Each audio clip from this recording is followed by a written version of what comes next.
All right. We are finally live, and Allison is not at her computer. Yeah, I'm back. I'm back. Okay. Sorry for the wiggliness. I've had to use a completely different camera, which is my Wiggly Cam.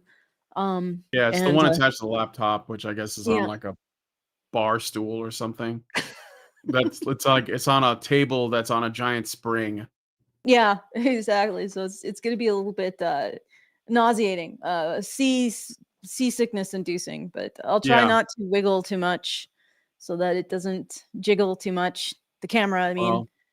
Well, So okay. anyway, So anyway, hello everybody. Welcome to the show. Red Chill Cinema. It's not porn. It's a critique of late stage capitalism or late stage streaming. We yeah, started really late. yeah. So Well, yeah, I think that what happened is the camera software that I use on my phone, they just stopped. They just discontinued it without any notice, and so we can't get the phone to work. I probably eventually I'll figure out how to do it, but right now we're sort of stuck with this and the wiggliness of it. But since we can't do anything about it, we're talking once again about Morning Glory Milking Farm. Shoe on Head did a video about it, and we'll discuss that. But we'll also discuss the late stage capitalist critique of this apparently piece. this Gooner book is actually a lot more intellectual than you think. It's actually a really smart story about late stage capitalism as and if revolution. complaining And about something is smart. Okay, but what? I said as if complaining about something just makes something smart. It just makes you smart if you Yeah. can complain. Well, if you call it a critique instead of just complaining, Oh yeah, then yeah, it's automatically exactly. Right. smart. Yeah, all right. So Is this it? wasn't just degeneracy, guys. This was women pointing out the degeneracy of the society that men made. Yep. Yeah. So when you point your finger at this degeneracy, know that it is pointing back at you. And you That's should right. feel ashamed. So the fact that women are schlicking to this, you should feel ashamed, my dudes. You should feel the shame. And this isn't Darvo. This isn't like classic deny and reverse victim and offender. No. This is genuine. Women gooning, women most affected. Men, you Yep. should feel ashamed. All right. So if All any right. point throughout the show you have a burning urge to send us a message, you could do so at feedthebadger.com/justthetip. That's feedthebadger.com/justthetip. Very best way to tip us and to send a message if you so desire with that tip. I haven't got the monthly fundraiser up, which I really should get on, but I was dealing with this camera nonsense, so it's still in hiatus, but we will get that shortly. And when it is available, it will be at feedthebadger.com/support. And also, we're sort of I want to look at the wiggliness of this. Okay, I got to get my hands behind my back so I don't touch the table which the camera is on. If you would like to support the show on a more ongoing basis, then consider subscribing at feedthebadger.com/subscribe. I'm going to do a shout out to that. I might attempt a shill on the subscribe at the end of the show because we have we're losing a bit of subscription income, so I would like to increase that and potentially fill in the losses. And I think it's really critical to invest in this concept because nobody else will except you stubborn fucks who watch us. So feedthebadger.com/subscribe to make sure we can continue to talk about this, about the connection between not caring about men and our society slowly crumbling into a abyss. All right, so those are the things to consider, and let's get on this topic. In this topic, okay. Let's milk this topic. Oh, let's not. So we're going to start with Shoe on Head's video then. Yeah, sure. Let's cover that. I watched them both, but I didn't have any time codes. So I'm gonna jump ahead. So we're introducing the topic. Shoe on Head is discovering that there are women who are perverts, and they have been allowed to be perverts unabated, uncriticized. In fact, probably propped up for a long time, and now she's noticing that Yep. it's got there are some problems with it with the community. Bigger problems than So this even. But I think she yes. covers that as well. We actually talked about all of this in a previous episode, so I guess we're just revisiting it. Yeah. So I don't know, like, where do you have like a specific bit? I'll jump past her whole ground news thing, which is not my thing at all. So Okay, all yeah, right. jump past that and keep going. Yeah, we'll just go like right here, I think. Very interesting place, and any book fans out there know how it has absolutely destroyed the hobby of literature and just flooded it with absolute slop. It's not a hobby though. To be fair, I'm this is like I'm being a nitpicky person, but literature, cultural things are not just hobbies. Like books and film and television. They're important. They're not just things you do for fun, you know? So, but anyway, Spicy slop. You see, books on TikTok are not rated by how well they are written or how good the characters are. No, they are rated by the spice. And what does spice mean? Porn. It means porn. Spice level is very important to book talkers. How much spice does a book have? What are the spiciest books they have ever read? How spicy is the book they're currently reading? Spice, spice, spice. The spiciest book going viral on Book Talk lately is none other than Morning Glory Milking Farm by C.M. Nascosta. Yep. can't wait for the movie to come out. Oh, good. Oh. Hey, 50 Shades of Grey. They made a whole trilogy. Yeah, I'm but just 50 Shades of Grey featured at least a human. Like, what are they It going to do did, with this? But I mean, at one point in time, 50 Shades of Grey was considered like peak spicy, Extreme. and the fact that they made a movie out of it, three movies out of it, and it was the best-selling book, right? Like women were eating it up, and it was literally Twilight fanfic. So first you had a low bar of entry. You're doing fan fiction of Twilight, which is trash, and it's just full of smut. And there were at least 3 books, and they were global bestsellers among women. And then those 3 books, which are fanfic, well, they're film fanfic interpretations of smut, like smut interpretations of, bad young adult books or romance novels. They get made into, massive films, which are, I never saw them. I assume they're borderline pornographic, probably. So now, yeah, why not? I could see it. Why not? Because we've normalized 50 Shades of Grey. So that's become normal. That's really tame now. It's That's vanilla. the thing. Like, what? It's vanilla. Yeah, it's vanilla now. Like, it wasn't when it came out. It was like really, like, it was spicy. It was like edgy. It's vanilla now. Like 50 Shades of Grey is vanilla. So like, what is going when this becomes vanilla? Then, like, as it will, have you noticed that there's like an evolution of this stuff? What's going to be considered edgy at that point? Being, like, just putting out there. Sexually violated by a singularity in space. I don't think we can imagine it yet. Honestly, it'll have to transcend. I don't think it's been conceived of. Yeah, it'll have to be some kind of banging Cthulhu. Yeah, banging Cthulhu. The beast with a billion backs. Okay. Anyway. So, yeah. Violet is a typical down-on-her-luck millennial, mid-20s, overeducated, and drowning in debt. Oh my god! She's just like me! On the verge of moving into her parents' basement, when a lifeline appears in the form of a very unconventional job in the neighboring Cambric Creek. She has no choice but to grab it with both hands. Morning Glory Farm offers full-time hours, full benefits, and generous pay with no experience needed. There's only one catch. The clientele is grade A certified prime beef. Oh, God. Okay. I don't know if you want to say anything about that, but no, not yet. I will. I have things, all right. but not yet. With the manly, meaty endowments to... Okay. Morning Glory Milking Farm is actually Okay. a profound critique of late-stage capitalism. Now I have something to say. First of all, let's not. Have you That's a different noticed? video. Have you noticed that this is like, yeah, that's a different video. We'll go through it as well.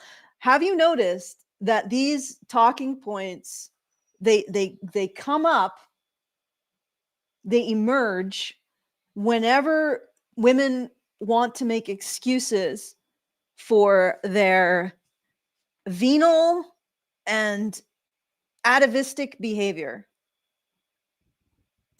Excuses? Excuses. Right? This is, Oh, what do you mean? I've watched this video. Yeah, I've watched it too. She's genuine. I mean, this woman? Yeah, she is genuinely asserting this. Yes. I know. She's, I mean, I thought it was a poll. I had to watch it and really try to. No, she's serious. She believes this is. Yeah. This is a critique of late stage capitalism. This book. Yeah. Yeah. And you can't judge it now, guys, because it is a critique of late stage capitalism. Mm-hmm. Right? It's okay for me to flick the bean to this because actually I'm doing it as a member of the proletariat. Yeah, I'm doing it as an exercise of defiance against the bourgeoisie. The patriarchy. The patriarchy. The patriarchy, the bourgeois archy. The bourgeois patriarchy. Yeah. The bourgeois patriarchy. So not only is this gooning, it's gooning with a point, and that point should make you men feel ashamed of yourselves. Because you have constructed a system, which you are to blame for, of meritocracy, although sometimes a lot of nepotism happens. And we are in the end stages of it. So in other words, we've constructed a meritocracy, and the meritocracy has deteriorated into governments voting themselves more money and nepotism, and also funding for ridiculously irrational crap that has nothing to do with making money from an audience and everything to do with just justifying getting more money, which is, have you ever watched Yes, Prime Minister or Yes, Minister? Yeah, people should watch that because it is a primer on how governments justify themselves and justify their own spending. There's one episode where the minister who was trying to rein in government spending and failing constantly. This is what he was trying to make government more transparent and trying to be responsible with the funds that government spends. So he's trying to he's this is his mandate. That's what he's trying to do. He's at every turn completely roadblocked by the chief of staff. So basically what we would call the deep state, the gigantic hive of bureaucrats upon which are elected officials merely a skin that is stretched to hide how little actual control we have over this. Every step of the way, his attempts to reduce government spending are stymied by this bureaucrat. And at one point, he uncovers the fact that there is a hospital that has operated for 18 months without seeing a single patient. So they've had full operation costs going to the hospital, not seeing any patients. And he's like, this is egregious waste of money. But of course, the bureaucrat manages to pull levers and shuck and jive and do all kinds of shit. And in the end, he has to sign off on continuing this government waste because somehow it's justified because it employs government employees. No doctors, just a bunch of government bureaucrats running around the hive doing studies on how important it is to treat patients without actually treating them. And so it's like it is a case study in how the government justifies itself. And getting back into late stage capitalism, our late stage capitalism is the government having eaten a good portion of the economy to justify itself, and then also having inserted itself and made winners and losers of corporations instead of subjecting them to market forces.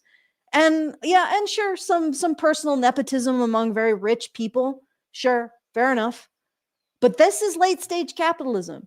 It is when the meritocracy is dying right? Got ladies? It's when the meritocracy is laboring under a fatberg constructed by government interference. And I would also argue the fact that the government controls the currency. So it does things like it inflates it so that because the government runs on debt, it's always inflating stuff because that means its debt burden is less. But we have to eat that cost. I wonder if women are starting to notice this. Like they're starting to feel the pinch to the point where they're like, oh, wait, maybe I shouldn't constantly vote for more government spending because that's inflationary. And the other thing the government does, this is one thing that's really pissing me off right now, is because there are people that I know who are affected by it, is the government will inflate everything and then it will take capital gains. So if you put your money in an asset and that asset actually performs well, instead of losing money, well, you don't get to claim any loss of money. The government, when you sell that asset, the government will take capital gains without considering all the inflation that the government is responsible for. Government is theft. The more I get into tax law, the more illegitimate the government becomes. And then women like this call it late stage capitalism. It is not late stage capitalism. It is late stage government graft.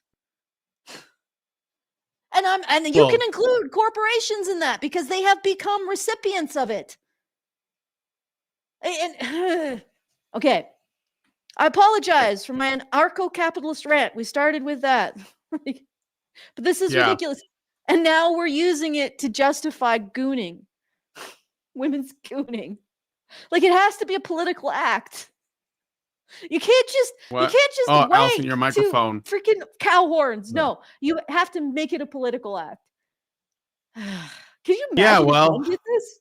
If I had to assume, I would say that the woman in this video is a communist, which means she's a hammer looking for a nail that she can blame on capitalism. So, governments and corporations, which are clearly not capitalist in any way. Yes, I include corporations in that because they are subsidized and protected by the government, which makes them fascist institutions by their very nature. And I don't mean in the woke way where everything is fascist. I mean in the literal sense. They just call it capitalism, which is ridiculous. It's not capitalism. But anyway, I got a super chat. Huh? Capitalism itself is a word that they just freaking made up. Yeah, okay. They made up the word capitalism to criticize property rights. So it's just property, guys. You own something, guess what? You're a capitalist. So I got a super chat from R-Man for $20, and he says, "Hello, Brian and Allison. Good to catch a live from you guys again. I've been trying to catch up on some of your other videos you've posted recently. I had surgery recently, so I've been away for a bit. Well, I hope you're recovering okay, R-Man, and thank you for the super chat, and thank you so much for joining us on the show." All right. So anyway, let's jump ahead a little bit to past that video. So I actually read the book myself, and I'm not gonna lie, the 19th Amendment needs to be abolished. So the story is basically welcome to the dark side show. I know you're joking, but a part of you wants it to be true. Search your feelings. It'd be true. Okay. All right, jump ahead to here, I think. The seam of his sack. So I'm reading this, and the whole time I'm thinking, like, okay, he probably has, like, a human head, right? He probably, like, looks something like this, like, just a dude with, like, horns. Then I see the official artwork. That's a cow. Bro is a cow. Bro is a straight-up cow. Those are minotaurs. There was a minotaur. Do you know that the minotaur, there was just one in Greek mythology, and I think it was carnivorous, like it ate people in the labyrinth, which is a little weird. Somehow women have sexualized it a lot, but anyway, I'm like moving things around, sorry guys, and it will be like, oh hell, hooves clopped. My hooves will tear up your sheets. And it's like, I'm sorry, his what? At one point, she describes kissing him, and I swear to God it was more disgusting than anything else described in this book. She's like describing how big and wide his mouth is and how big and like slimy his tongue is. She's like describing the shit and you're just like, that's a cow. I mean, we are at a solid 5.5 on the Barbo scale. Yeah. Human. I don't know what the Barbo scale is. Monster fucker spectrum. So human pro, shifter, like werewolves. Yeah, humanoid creature like orcs. Orcs and ogres, non-humanoid creatures. Non-humanoid creature. And what the fuck is that? Creatures are not humans. You know, like we haven't gotten to what the fuck is that there now. That'll be when we're doing Allison. Cthulhu. No, we're definitely 50 past Shades that too. of Just not in this horror. book. 50 Shades of existential horror.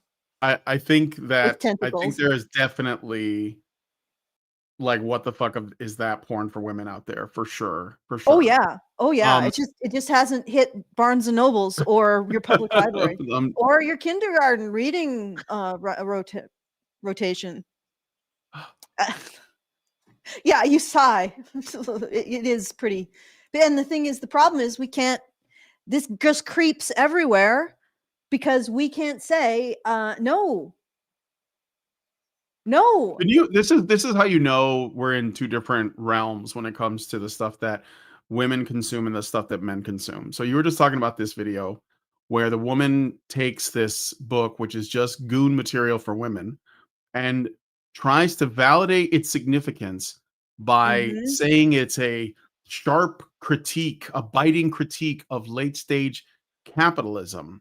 A woman, by the way, in the short version of the plot, from what I remember, a woman who is struggling to find work, has to take another job to pay off her debt, and she basically goes to a farm where a bunch of buff minotaurs get they get how do I put it?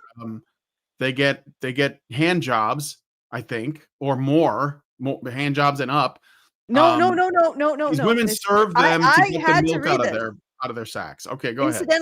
Incidentally, the milking machine is very lovingly described to the point where the writers group and I were wondering if this was some kind of autist, like who has a milking machine fetish. Yeah, because it was just very elaborate, and I don't think that's a hand job. I think it's they just like the minotaur is suspended on like a massage table with a spot for parts to come through. The milking machine is applied, right? Then there was this great deal of stress on they stressed this quite a bit, that the milkmaids needed to make sure they capture everything by getting the nozzle at the right point in time. And so no, there's no hand jobs involved. It's all mechanical. Oh, am I having trouble? Yeah, you're like cutting in and out a little bit. Oh. Let me just well, what I'm saying is we're rebelling today. It's just you know what it is? We've had a winter storm, like our first of the year. Yeah. And probably everything is getting blown out. So we're probably dealing with micro. Are you guys sure that it's because like she's cutting out a little bit for me? Yeah. If am I cutting out for anybody else? I can hear you mostly, but a little bit you're cutting out. But what I was going to say is, could you imagine a man? This is how you know we're not on the same plane of existence in terms of like how we view each other's, let's say, degenerate interests, or at least like interests that we wouldn't generally want to share with the world. This woman in this other video is able to make a YouTube video about porn for women and make the case that it's actually something academic at the end of the day, and also recommend it to her audience, which might, by the way, include underage viewers, right? And use it use the fact that it criticizes late stage capitalism by, and talking about the plot in detail. Could you imagine a man watching a porn of another man that essentially like is attacked by, I don't know, like a harem of succubi that are planning to kill them, but he's so awesome in bed that they're all converted and they fall in love with him, and he ends up like taking care of the whole harem of succubi and they all have different, kinks and stuff, because that's like the way that usually goes. And then that guy, somebody watched all of that and gooned to it and then made a YouTube video saying how this is actually a like a I don't know, like an exercise in like polygyny, anarcho-capitalism, like somehow made it work, right? And he put it on YouTube, and we're all just supposed to be like, yeah, that's cool, right? Like, this is how you know that what we understand porn for men to be and what we understand porn for women to be, we treat completely different. So Yep. we say that, like, everything that is wrong with men has to do with their porn addiction, whatever it is that's going on with them, whether they're not getting married, they're not whatever, but there's no equivalent of that on the female side. And No. Yep. and then when we look at the politics and like the way the values of men and women are changing, have shifted, especially women's, no one is making a connection. And by the way, Mhm. Shu does talk about this too in this video, where Yeah. she's basically asked the question, why are women into this monster porn? And there's a whole, it's Reddit, but that doesn't mean it doesn't have anything value to share. At least like looking into the psyche of a female Redditor that is into this stuff. And it kind of like, well, it is what you think it is. So just putting it out there. Well, and this stuff is available at Barnes and Noble. It's available in Walmart. It's available in your public library. This is available. It is available to children, apparently, if they want to go into the public library and read it. I'm not sure where it's placed in the public library. Hopefully it's placed in the adult section. And it is there. It has no merit other than it is intended to get its audience off. So it is 100% porn. And it's available everywhere. And it speaks to what both Brian and I are saying. Like, we don't view women's sexuality in the same way men do. We view men's, because you imagine the audacity of a man to say that this is breaking the gynocracy. It is breaking the monopoly on sexual validation of the gynocracy or some crap. You imagine that? I mean, I think everybody would laugh at him, even red pillars. Mm-hmm. That would just be absurd. Just anyway, Goon, don't I got a fucking super chat make it from into huh? make it into some am I breaking No, you're fine. Just Goon, don't make it into some political statement and do it on your don't put it into the public eye. It's like we have really bad boundaries when it comes to women's sexuality. And the expectation that they keep it somewhere. Oh, good grief.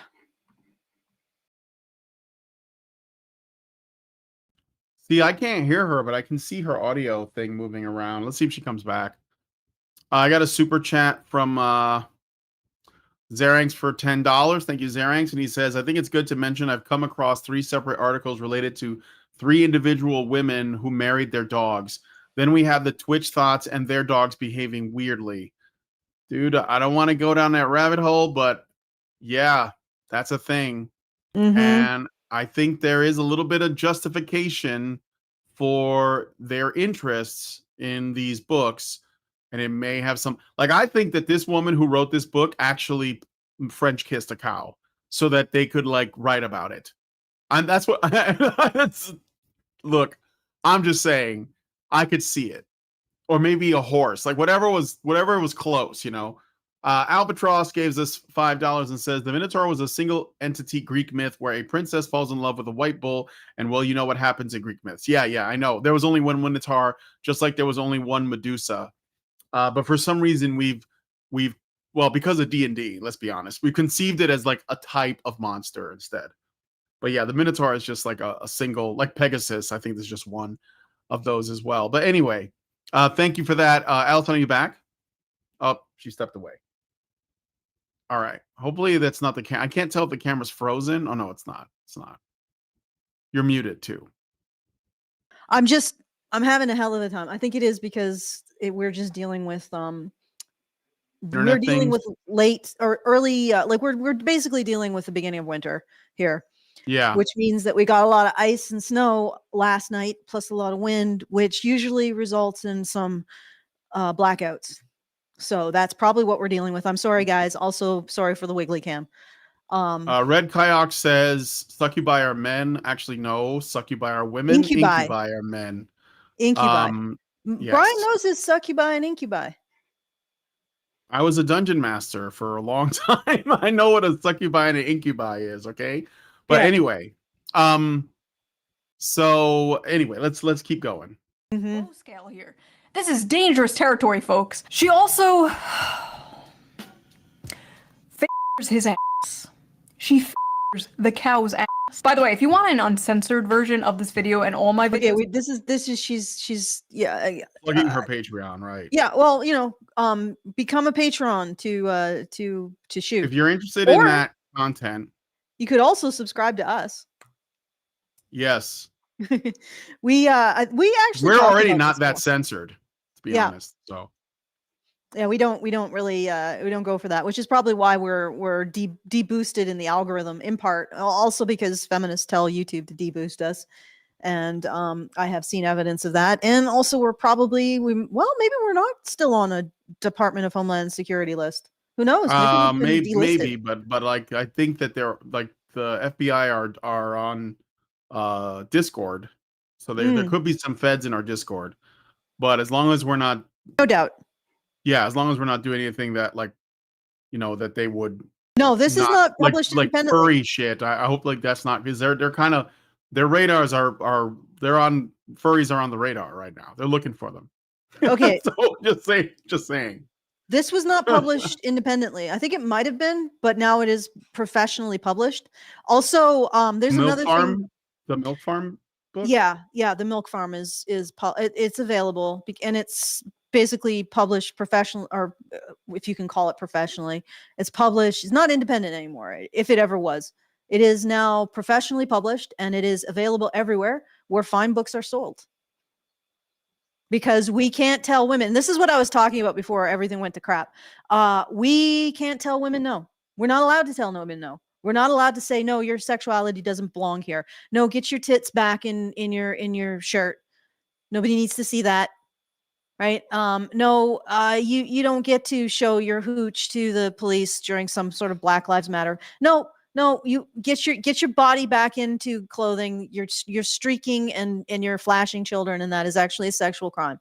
We have a real big problem with saying no to women's sexuality in our society, and this is a part of it.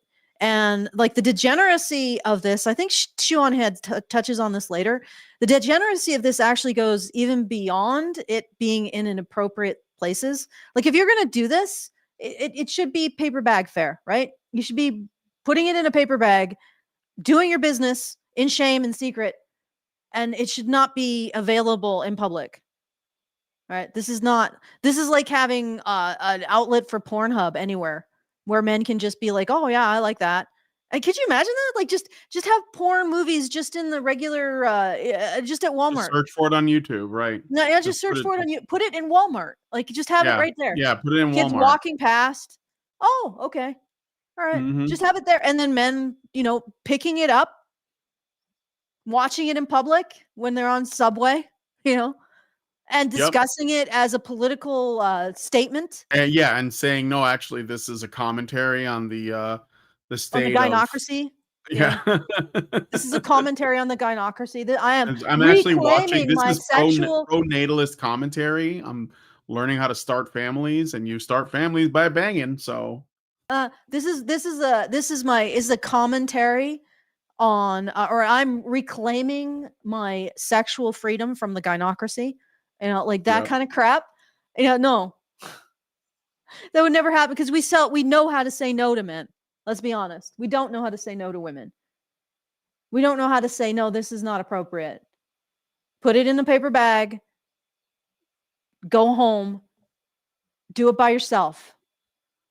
In shame.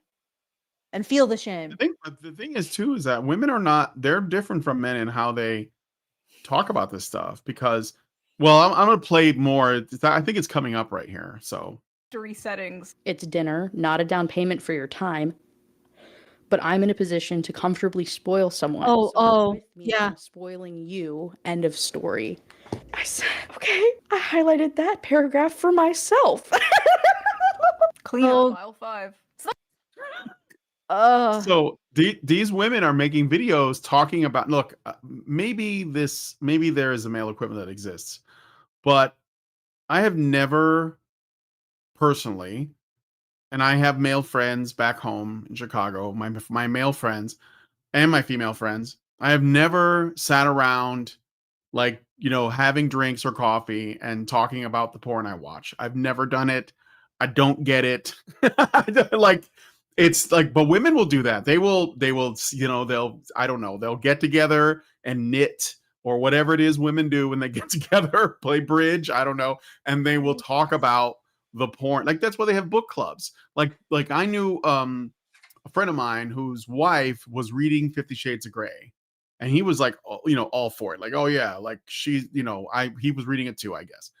And she would like get together with her friends and they were in a book club and they would talk about the book. And I'm like, that book can't be that deep. But, I guess it was to them. Like, because it's, it's the story of what is it? The kind of man that these women really like. They have everything, but they need a woman to make them feel whole. Isn't that what the 50 Shades of Grey, like Christian Grey is? He's like this broken baby bird, but he's got everything, like super rich, big dick, like everything. From what I remember reading part of it, she is orbited by a whole bunch of guys that are pretty much identical to him, except they don't have his money. So it's just that, like, it's not deep at all. It's like this guy is about as much of an asshole as every other guy in this story, but he's got money. So it's no deeper than that. And I don't know what to say about this feminine urge to conflate your what you schleck to intellectual pursuits. Mm-hmm. Like, what? Like, there's nothing intellectual about this. This is such incredible level of it's almost like they can't handle being an animal, right? They have to put a veneer of intellectualism over it, and there's nothing intellectual about it. Yeah, is this not the end point of liberation? Like the philosophical end point of liberation? Well, it's not there yet. There's probably more, but it is on that path. That's why the women, what's more important is not necessarily what they enjoy, but that you don't judge it, which is why they put it in your face, because they want to see if you're going to judge them for it, because they want to live a completely judgment-free life. And that's not possible, because despite other people's like sort of blind either indifference or support for it, when those women find themselves alone with their thoughts, they're going to be feeling like, I don't know, insufficient or shame or something. Insecure. And so there's a constant pursuit of liberation from judgment, but they're not really escaping it because they're conscious. Their conscious is pecking at them if the people around them are not holding them to some kind of standard of, I don't know, decency. So I think this is like what we're experiencing. It's like for them, because men are not as liberated in this way as women are. I think that men are made to they're more feel inured to shame. Yes, they're more inured to shame.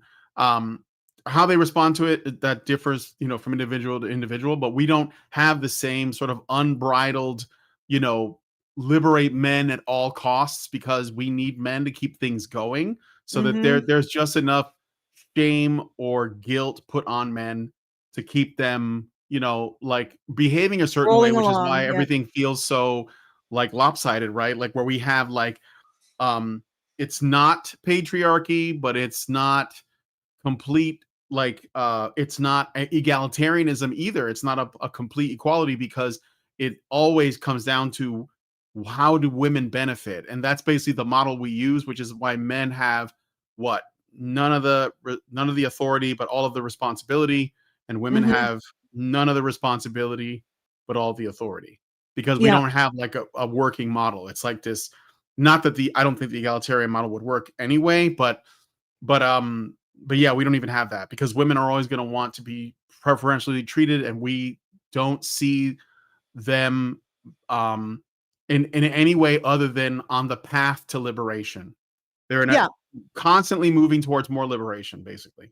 Yeah, and what's interesting about all of this is that if you think about it, this patriarchy narrative allows them to regard their own self-destruction or the destruction of others as liberation, as acts of defiance, as acts of rebellious defiance. See what I'm saying? Like, and it makes them feel more. It makes them feel more capable of um, bucking the trend, being rebellious, being able to move outside of others, like leaving the herd. It makes them feel that way, and it makes them feel intelligent when they're neither. They're actually moving with the herd, and they are being really stupid while they do it. Like that, but it allows them to cast them indulging in all of their lowest, basest instincts as rebellion, as intelligent rebellion, when it's basically just stupid indulgence. You have to Like, have a really high IQ to appreciate the milking farm book. yeah, really, really high IQ, guys. Yeah. Some serious high IQ Yeah, you gotta have like a happenings 200 here. IQ to get into this. This isn't your standard goon material. This is for women. Yeah, yeah, it's not. Um, It has nothing to do with the women of fact that this is. culture. Yeah, there's nothing to do with the fact that these minotaurs are 7 foot, could tear a car apart with their bare hands, have endowments the size of Schwarzenegger's forearm, and make lots of money and are benevolent doms. It has nothing to do with that, and everything to do with a deep intellectual substance that you guys could never understand. You could never understand how this is an act of ingenious defiance against the patriarchy. Yes. Okay, And let's it's keep it's like going. just it's this way of just feeling, I guess, better about yourself. And you're right. There's something pecking at them, and I think that's the drive to actually become a human being, which Yes. requires some kind of external standard to hold yourself to, and that pecks at them. Mhm. And they spend their entire life trying to silence it through all of this nonsense. Yep. You could just you just learn the language of building a sense of self based on the consequences of your actions, ladies. Then you could know yourself in a completely new way. It might not be as fun, just like not skipping leg day is not as fun as eating a cream pie. But at the end of the day, you appreciate yourself more for having done it. Okay, let's Yep. All right, let's get keep to the going. next part. What I thought of it. But what did other people think of it? What are the reviews on this book? This book has a 4.1 on Amazon with 21,000 ratings and a 3.6 on Goodreads with nearly 60,000 ratings. Let's just read some random ones here. Hear me out. Hear me out. A milking good time. Sweet and creamy. The spice is spicing. I was very leery of starting this because I thought it was just going to be porn. The plot is pretty good. The plot. She read it for the plot, guys. Plot? Please. This is like the new I read Playboy for the articles. Like, sure you do. This No, actually, Playboy actually had good articles, and the photo shoots in Playboy are extremely tame Yes, at compared this to point, this. yeah. Like, they're like ridiculously shame. Same. Tame. Yeah, why I say shame? Vanilla at They're this point. ridiculously tame compared to this. They're basically like artistic nudes. I mean, almost, right? So yeah, it's not even it's not even close to that. This book could kill a Victorian child. 5 stars. I'll never look at a jug of milk the same. I think I'm lactose intolerant now. So that happened. Our eyes will never see the gates of heaven. 1 star. Not a helpful guide. This book failed to teach me how to milk a cow, and now my family has no food for the winter. 1 star. Accidentally ordered. Probably got a lot of protein though. Here's I don't know if she gets into, no, actually I didn't think she does. Yeah, these are pretty fun. This is funny. All right. I know we're bringing the heavy here and the deep analysis, but this is Should I get into some of the other books that I'm gonna jump ahead? Yeah, jump ahead. You're gonna be picking up Animal Farm now, like, where's the horse cock? Some of you people owe a certain streamer an apology because this book has way too many 5 stars. Some of you are lying. So after buying this book, Amazon has given me a few interesting recommendations. Would you like to see them? I accidentally summoned a demon boyfriend. You know, this is the thing too, is that because of like AI now, and I'm not saying this is written by AI, but I've noticed a lot of people are writing books and using AI to do cover art and to, well, help write, if not outright write the books. And they're all really bad because I think it's a lot of people who used to write on Tumblr and they think they're writers. So they go and they start writing fiction and it's almost all this. Isn't slash fiction this? Like, wasn't slash fiction the precursor to this stuff? But it was like taking like pop culture characters and OCs and putting them together. I never read that. I'm just saying, isn't that like kind of like the precursor, the ancestor of this stuff for women? Yeah, maybe. It was, I don't know if it was ever meant to become like this. Like I said, if we had proper boundaries, it never would have become this. It would have just been, you know, because there's also stuff that like male fans create Rule 30, like they create all kinds of drawn stuff. Rule 34. Like related to characters as well, but it doesn't end up being published as some kind of serious fiction or published like this. You know what I mean? It's Oh, absolutely. So it's not just the existence of slash or the existence of fan fiction, erotic fan fiction. It's the fact that we just can't draw appropriate boundaries around women's sexuality. It's probably also the reason why millennial women are raping at unbelievable rates and their attitudes towards male victims have gotten worse since like a generation ago. Like I bring this up a lot, but that's another symptom of us not being able to draw appropriate boundaries around women's sexuality and the problem with our society not making it acceptable to say no to women. We give these narratives that justify women putting their sexuality everywhere, and if we shame them, that's wrong. We're wrong for doing that. So if we shame women for having Morning Glory milking farm out everywhere, just slapping it on the table, we're wrong because we can't shame women's sexuality. It's patriarchal or something, right? And that leaches into you can't say no to women in other circumstances. Like that's the problem with it's getting worse. It's getting worse. Women are believing that no is more and more of a patriarchal construct, which means it's not just this, right? It's not just the presence of this where it doesn't belong, you know, getting its tendrils into places where it just doesn't belong and taking over entire genres and mediums. This is the other thing. Like women's gooning it's like it gets everywhere. It goes everywhere.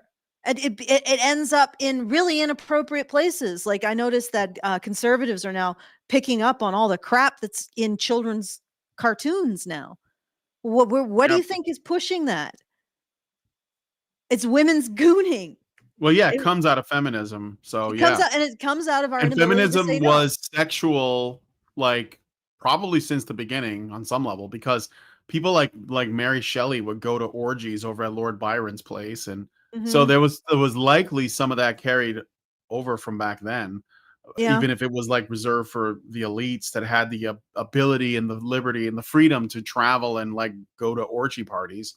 But yeah, I mean, I think that's where it comes from. Anyway, Yeah. Richard Beer gave us a super chow for 5, and he says, so if there is to be a movie version of Morning Glory Milking Farm, the ideal would be for it to be a musical produced and directed by Mel Brooks. 3, what Allison had said about that episode of Yes Minister where the hospital didn't have any doctors or nurses hired, but had the staffed office processing paperwork to hire the medical staff. There has been some statements from the UK where doctors are talking about striking because they might be asked to see patients. 3, coming soon to an adult novelty store, toy store near you. Expect to see the line of bovine peen-styled female sex toys. Almost a throwback to an episode of Sex and the City where Miranda introduces the group to the toy known as the rabbit. Well, again, like not coming soon. There already are dragon dildos. They exist. They've been around for years. So a bull or a horse or something like that, I'm sure that that's already out there. So yeah, no, not coming soon. It's been here. It's been here for a while. And yeah, I mean, they probably have all kinds of gadgets. Let's be real. So, but thank you, Richard. Okay.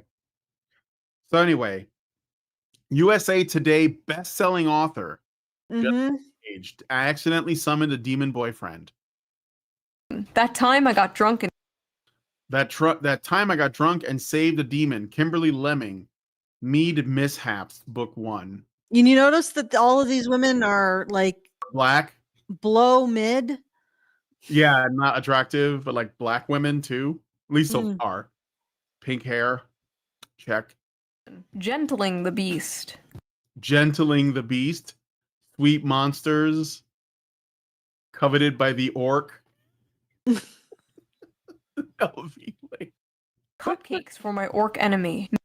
Oh, wait, what? I gotta see that. Demon. Gentling the beast. Cupcakes for my orc enemy. Is that a man? Because that face looks feminine, like a feminine orc. Well, it's the bun. But it's a man's body. Bun. It's the man. It's the man bun that's doing it there, Brian. Yeah, yeah. These are like this is what D&D orcs are now. I don't know if you guys know this. They own cafes and stuff, so they don't pillage and rape anymore. They don't burn villages for their dark lord. Did they ever rape? Yeah, that's where half orcs came from, to be honest. Oh, okay. Yeah. Well, you knew you were going in for it then. Yeah, eventually, yeah. Well, eventually that would be eroticized. Generally, it wasn't considered erotic. It was a product of tragedy, a half orc. But they didn't really go into specifics. But you pretty much figured that that's what half orcs were a product of. But interestingly, when I ran a D&D game for Lindsay, my wife, now when we were together, well, before we got married, but we were playing D&D game with my friends. She made a half orc, a female one, and her mother was the rapist. So she actually flipped the script on it and said that her mother was the orc that raped a human. Honestly, that probably would make a lot more sense if you think about it. It could. I mean, I think it can go either way, but yeah. But consider the size difference. Yeah, for sure. Well, but a male orc would be bigger than a human too. But anyway, but yeah. But we just thought it would be interesting. So that's what we went with.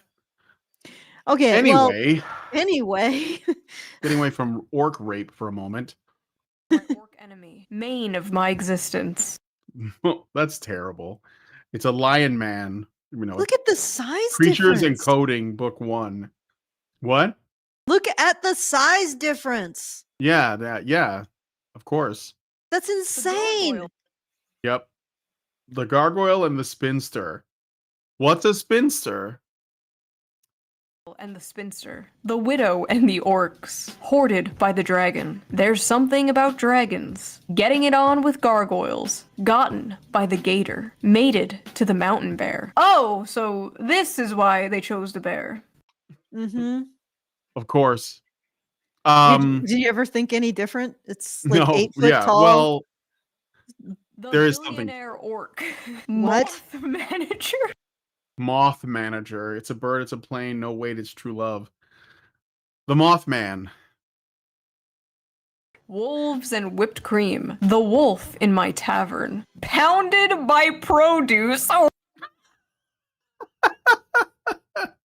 GM Fairy, a veggie love tale. Oh my goodness. What? Are these Yes. the books the Nazis burned? My husband only reads finance and sci-fi books, and so I think it's about time that I introduce him to some real literature. So the first book that I would like to introduce you to is called Morning Glory Milking Farm. And it's not a normal milking farm like with cows. What it is it's big, bulky minotaurs, and it's a special type of milking. See, honey, she's his stepsister, and she got stuck in the washing machine.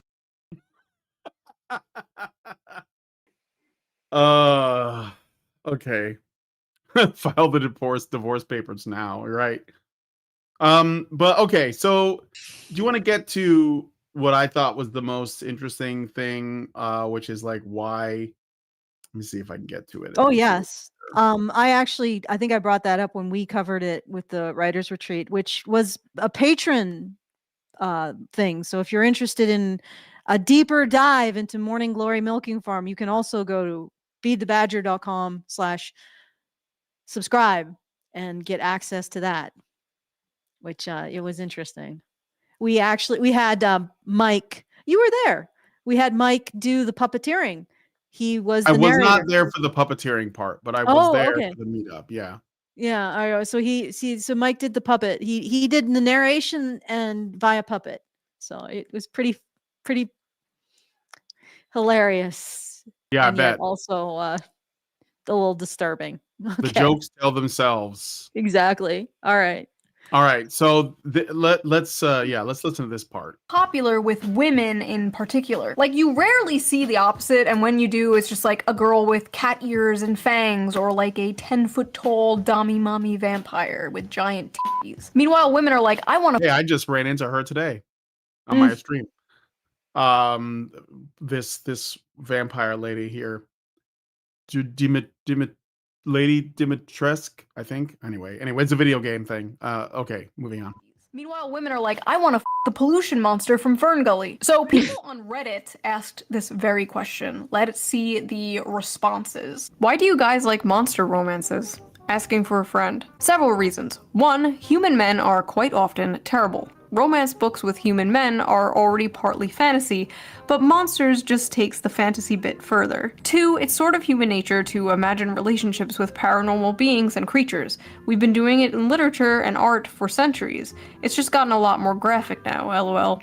3, unique body forms / parts and so many different kinds of dicks. Okay. Yeah, this is actually in the book. It starts with a derogation, like a denigration of men, and how human men are not worthy, and they're not sufficient, and they're awful. And then you go into the monster porn for women. So you talked about how equivalent would be a man writing, I don't know, being a harem full of succubi, and then talking about how he's reclaiming the means of reproduction for men from the gynarchy. And well, it's worse than that, because the story would also have to start about how, I don't know, 3D girls are gross, that every aspect of a female's body is gross, and that women are horrible beings, horrible people. Therefore, he deserves a succubi, a harem of succubi, because women are just not worth his time. You'd have to start with that, and then go into the political implications and all the justification and the cope and all of this intellectualizing your gooning material. And you have to have a high IQ to appreciate minotaur meat and all of this other crap. But you'd have to start with denigrating human women. Denigrating them as partners. They don't go there, because the male fantasy is essentially like a girl who is nice to him. Like, even if she, remember the wheelchair anime? Yeah. With the woman in the girl in the wheelchair, and like it was like everywhere, and like the human women online were like, oh, you want to rape disabled people? It's like, no, we're not interested in rape, unlike you guys. Yeah. They wanted something wholesome. They were drawn to it because it was wholesome, and these women online could not compute it. They couldn't compute it. So it isn't even like I made the succubi thing. I was exaggerating for a point, because I'm trying to find something that's even vaguely similar to what these women are doing with Yeah. their fiction. But I think in most cases, I don't even think that men want a harem because it's like a lot to manage. I think they just want a woman to take care of in most cases. That's probably enough as it is, right? Yeah, yeah. And someone who's going to be nice to him, like that's like it's not even the bare minimum. It's like below that. It's like that one meme that was done by that author or that artist, and the male fantasy was taking care of, maybe taking care of a harem, but treating all of them nice, and the female fantasy was being raped by a demon. Yeah. And it's not, is that there is a kernel of truth to that, and yet women say that men are the horrible ones. Maybe the problem is that men aren't horrible enough. Maybe the problem is that you get bored by guys what they actually want, which is probably kids and a loving wife. That's their big fantasy, right? Maybe they have a little bit more hardcore stuff that they goon to, that, they keep in a paper bag. But for the most part, apparently, according to surveys, it's a loving relationship and having kids. And maybe that's just too boring for the average woman, or whatever it is that these women are seeking through their sexuality. Probably somebody to say no to them. Yeah. Okay. Well, yeah. Hieronymus Bosch, the artist, he made some paintings that some of these women probably would get into. But anyway. Scary, mean, terrifying creature is sweet to her, kind, takes care of her, protects her, works hard to be gentle, etc. Maximal escapism, minimal association to real-life assholes, the patriarchy, misogyny, and oppression of women, etc. Okay, so here it is. You see what I talk about? How feminism destroys relationships between men and women? If conservatives are wondering where Morning Glory Milking Farm and all of the other distorted, disturbing shit that they find in kids' cartoons, they're going to blame it on LGBT. No, it's women. There's also sissification as a female fetish as well. This is women.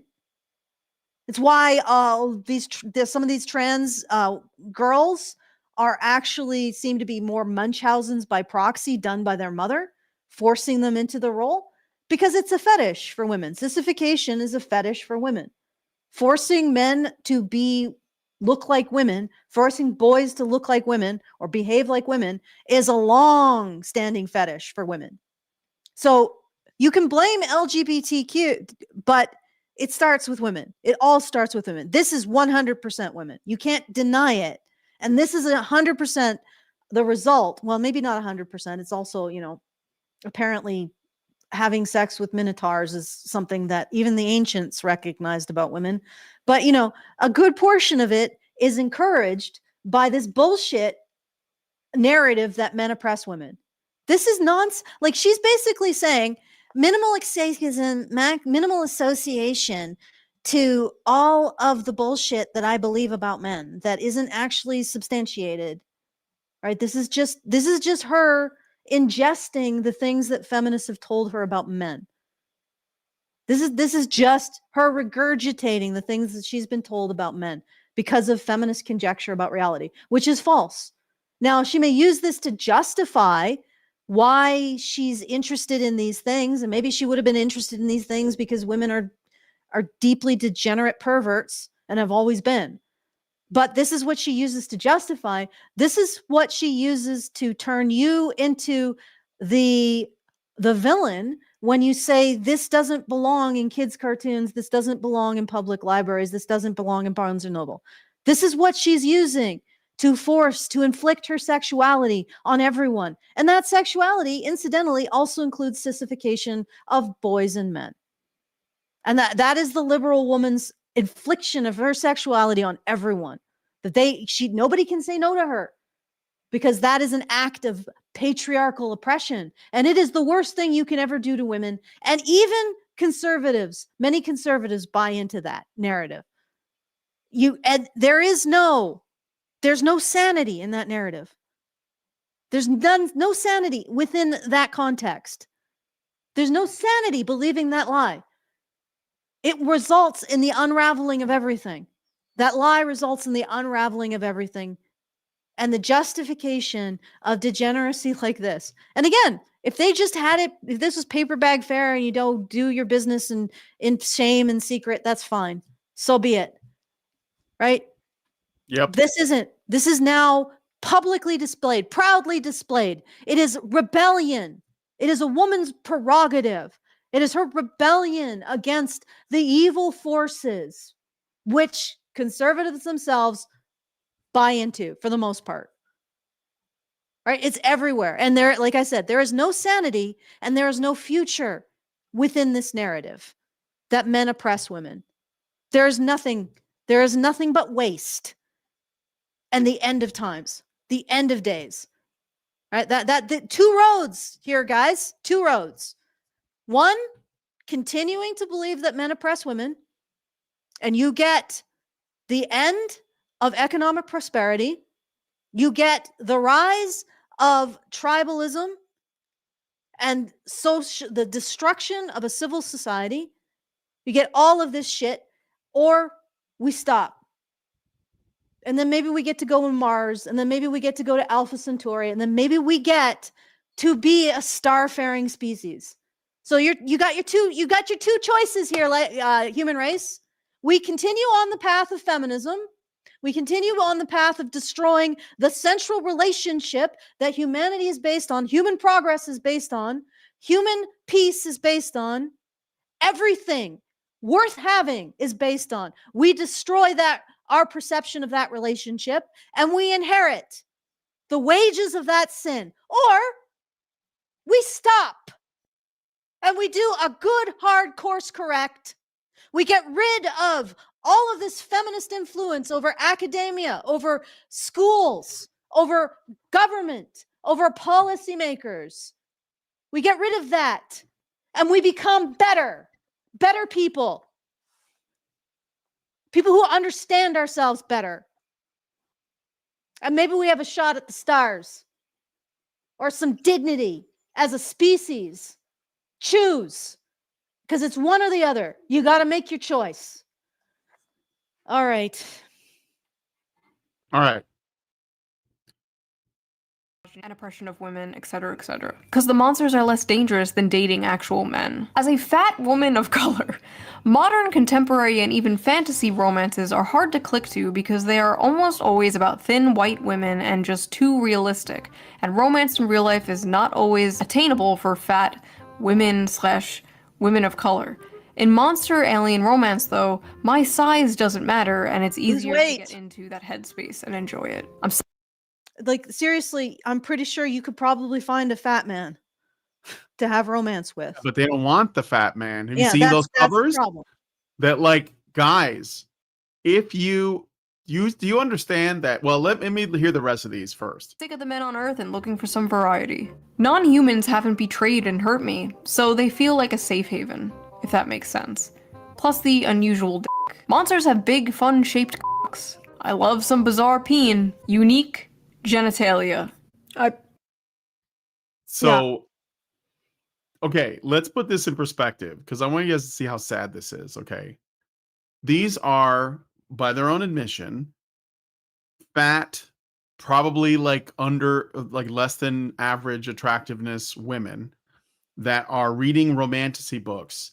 And when asked why, they say that regular men are not up to snuff. So these women are below average, and they're judging like real flesh and blood men and measuring their worth against fantasy men that have been made up, who are all like, 7 foot, 8 foot tall, 8-pound cocks, part beast, like all muscle, dominating, like could destroy anyone but chooses to protect them, which, by the way, is a mating strategy that women go for. If they can't go for high status men through their ability to earn money or require resources, they go through men who are willing to and able to commit violence against other people to get resources. So it's like the drug dealer, gangbanger guy, or it's like the business guy, right? But as long as they're able to do that, that's what the woman is drawn to, which is why in like urban communities, let's put it that way, the guys, the pimps and criminals and drug dealers and gangbangers that are willing to do violence get all the women, and the men who are just working like a minimum wage job that are making a decent living, they get nothing, even if they're like working really hard, because they're not measuring up to that, right? And so these like monstrous men, these dragon men, these werewolves, these minotaurs, whatever, they are the equivalent of that for these women. And these women, they won't even want Chad. They want Gorgoth, the half-orc destroyer, chieftain, champion of the tribe. Like they want a dude that doesn't exist. That's the Giga Chads of today give them the ick. That's how high the standards are for these women now, right? Well, how could they there be there was anything a but? chick. What? Well, how could they be anything but? Keep remember your anecdote. How can it be anything but when human men are subject to this massive advertising campaign to minimize their value and destroy it? Like how can you get anywhere but all men are not worthy? All men are not worthy of human women. Somehow, the men that evolved alongside human women just aren't worthy of them. And that is not actually the stupidest thing you've ever heard.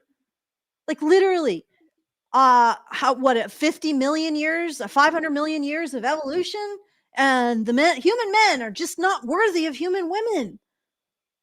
After all of this evolution, they're not worthy of you, ladies. They're not worthy of you. That's absolutely flippin' absurd.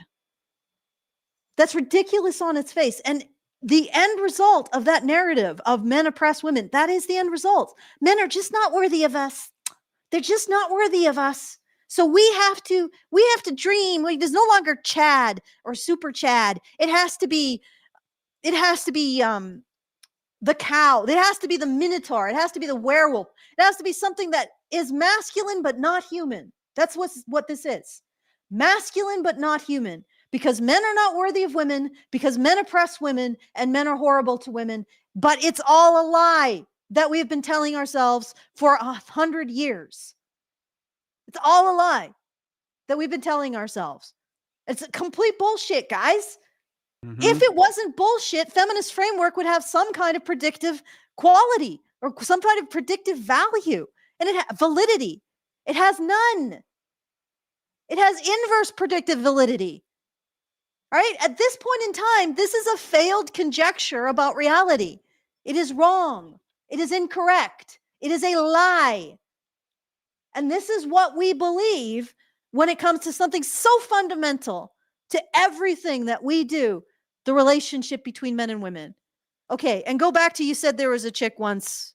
So on the Call Her Daddy podcast recently, I forget her name, but the wife of Steph Curry.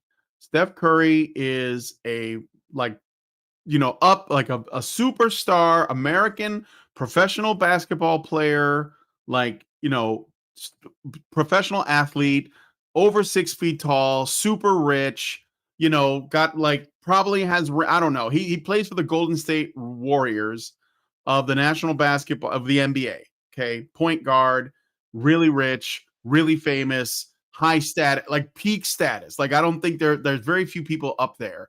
And she was on the Call Her Daddy podcast talking to, the Mossad agent or whatever, the CIA plant that runs it, and was basically telling her that she doesn't want to have kids and she didn't really want to get married. She's married and she has kids, but she's telling this woman that she didn't really want those things. And what I'm saying is, Steph Curry is that's 1 in a million, that guy. And there is a woman married to him that's I don't know. I don't feel free. She doesn't feel free. And then she was talking about that on the podcast. And I was thinking, that's the highest you can get as a woman. And you're still taking it for granted. And there are men watching that. There are men looking at that. And they're like, okay, women are not happy no matter what we have. Nothing helps. Nothing does it. And I think so. This is the other end of the spectrum. First, you have the women at the bottom of the totem pole that are reading romantasy, and they're still expecting their dudes to be 800-pound, half man, half gorilla, half reptile, like chimera monsters with giant dicks that are able to like lay down pipe and dominate them, but not rape them, and also kill on command for them if they desire it, and just have all the power. And they're at the bottom of the barrel, right? They have no prospects except they just want sexual freedom all the time. And then you have the women at the very top that are getting like the best men, and they're all unhappy. Mm-hmm. They're all unhappy. What do you fucking? And I don't mean you, Brian, because I know you understand this. What do you fucking expect? Yeah. What did you do to yourselves, humans? Oh, men oppress women. Men oppress women. What the fuck did you expect from that? Did you think that you were going to get heaven? Did you think you were going to get rainbows, utopia, and freaking unicorns from embracing something so fucking stupid? What did you think, humans? What did you think? God damn, you need a fucking cosmic bitch slap, because this is the stupidest framing of the most essential relationship for your society. This is sucking a tailpipe level of stupidity, a level of species levels of stupidity. Just flat out stupidity. How are you going to get to Alpha Centauri with this bullshit? How are you going to? The answer is you are not. All right. All right, let's get back to the video.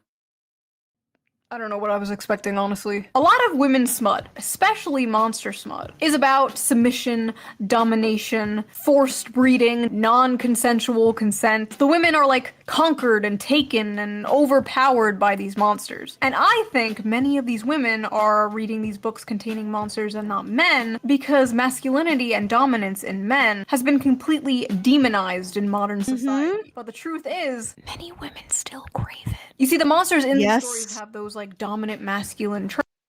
Yeah, I mean that's kind of obvious. Like the men in their monster books are just the monsters in their books are substitutes for men, and they're not able to square the cognitive dissonance.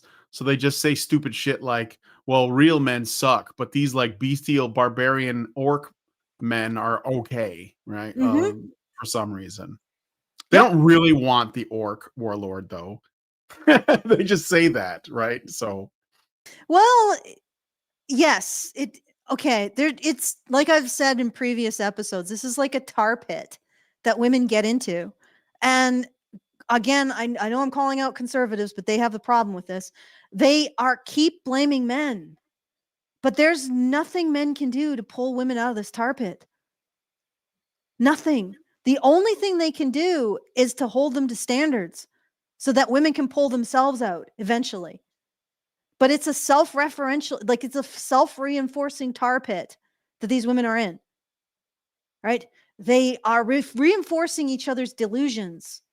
And and a lot of the reason why these tar pits happen is simply because we don't address issues of toxic competition between women. Women police each other's reproductive opportunities because they don't want competition for their own. Like actual functional societies recognize this and deal with it. Because a lot of this stuff, they talk about how men are not good enough or something, but a lot of this stuff is a result of the pressure being put on them by their girlfriends. Their girlfriends don't want to see them succeed because then they have to deal with toxic levels of envy and jealousy. So what do? They gaslight their friends into thinking they deserve a freaking space minotaur, trillionaire who owns like a galactic center. It's just like this is what, and we don't even have a language to talk about the toxicity that women inject into each other's lives and relationships. We're only beginning that to see how bad it is. And it's social media that's showing us. And then we have all of these people who are running interference. We're recognizing the problems that women are creating for themselves through their toxic socialization with each other. I don't know. I just wonder if maybe women were kept, the Taliban keeps women apart for a reason. That was pretty dark. Okay. All right. I got a super chow from Pepito. Islam was right about women. He gives us $25 and says, reclaiming our sexuality from the gynocracy is unironically something we should consider, given what women seem to enjoy reading. Thanks for the show. Yeah. Yeah, you can all have right. your Minotaur porn. Men can have their waifu bots. Okay. All right. So yeah, let's get back to this, I guess.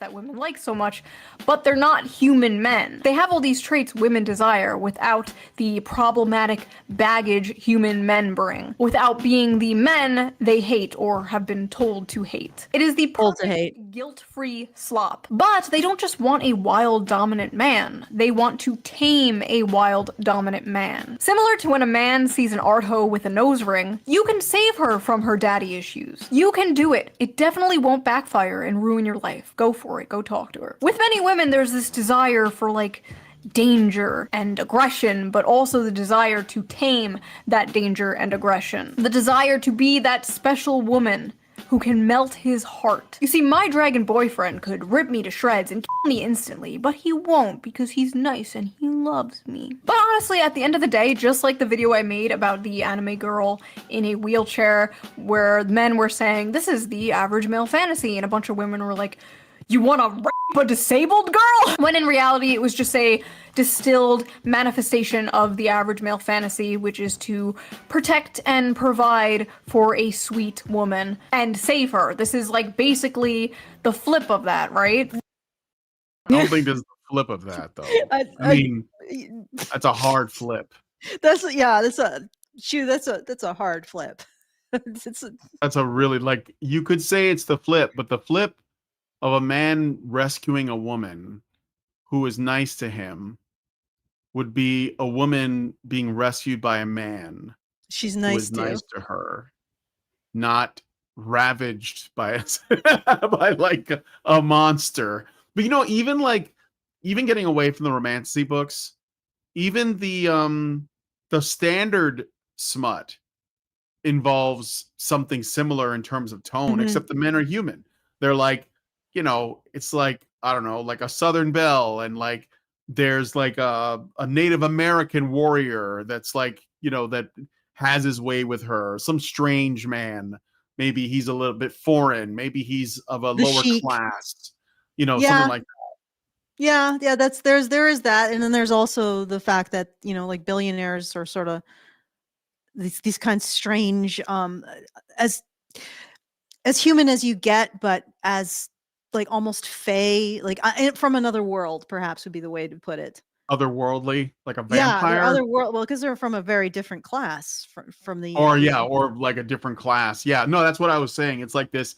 It's like a fetish for the foreign, for the outsider, whether it's a monster or it's just like a guy from another world, maybe speaks a different language, you know, something like that. Okay, so like Tarzan.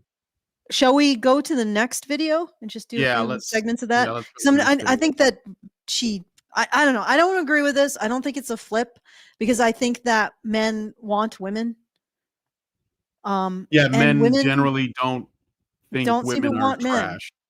Yeah, then you know men don't usually start even the monster waifus. Like I don't think they start with women are trash. It's just a woman plus, you know, with cute little horns. Yeah, it's a naga. It's a dragon girl. It's a cat girl. Whatever. Yeah, it's like this. The original. All right. Lum. We're gonna go to the next one. Cute little horns. There you go. Oh, Lum. Urusei Yatsura. Yeah, it was a great. I used to love that book. It's funny. Yeah, this is the monster girl. A little bit different, huh? Than the Minotaur. Well, created by a woman. Yeah. Rumiko Takahashi, the writer and artist of Lum. Yeah. So yeah. Okay. There we go. All right. So next is why Morning Glory Milking Farm is a critique about late stage capitalism and toxic masculinity. Right. All right, let's get into it. I'm just gonna jump into the first talking point. Lactation Nation, the political economy of monster fluids. This is not a joke. This is what she really. This is not a post. Yes, this. I mean, she's making it slightly funny, but this is she's also thinks that this is a genuine critique. So Yeah. she She's believes dead this serious genuinely. Yeah.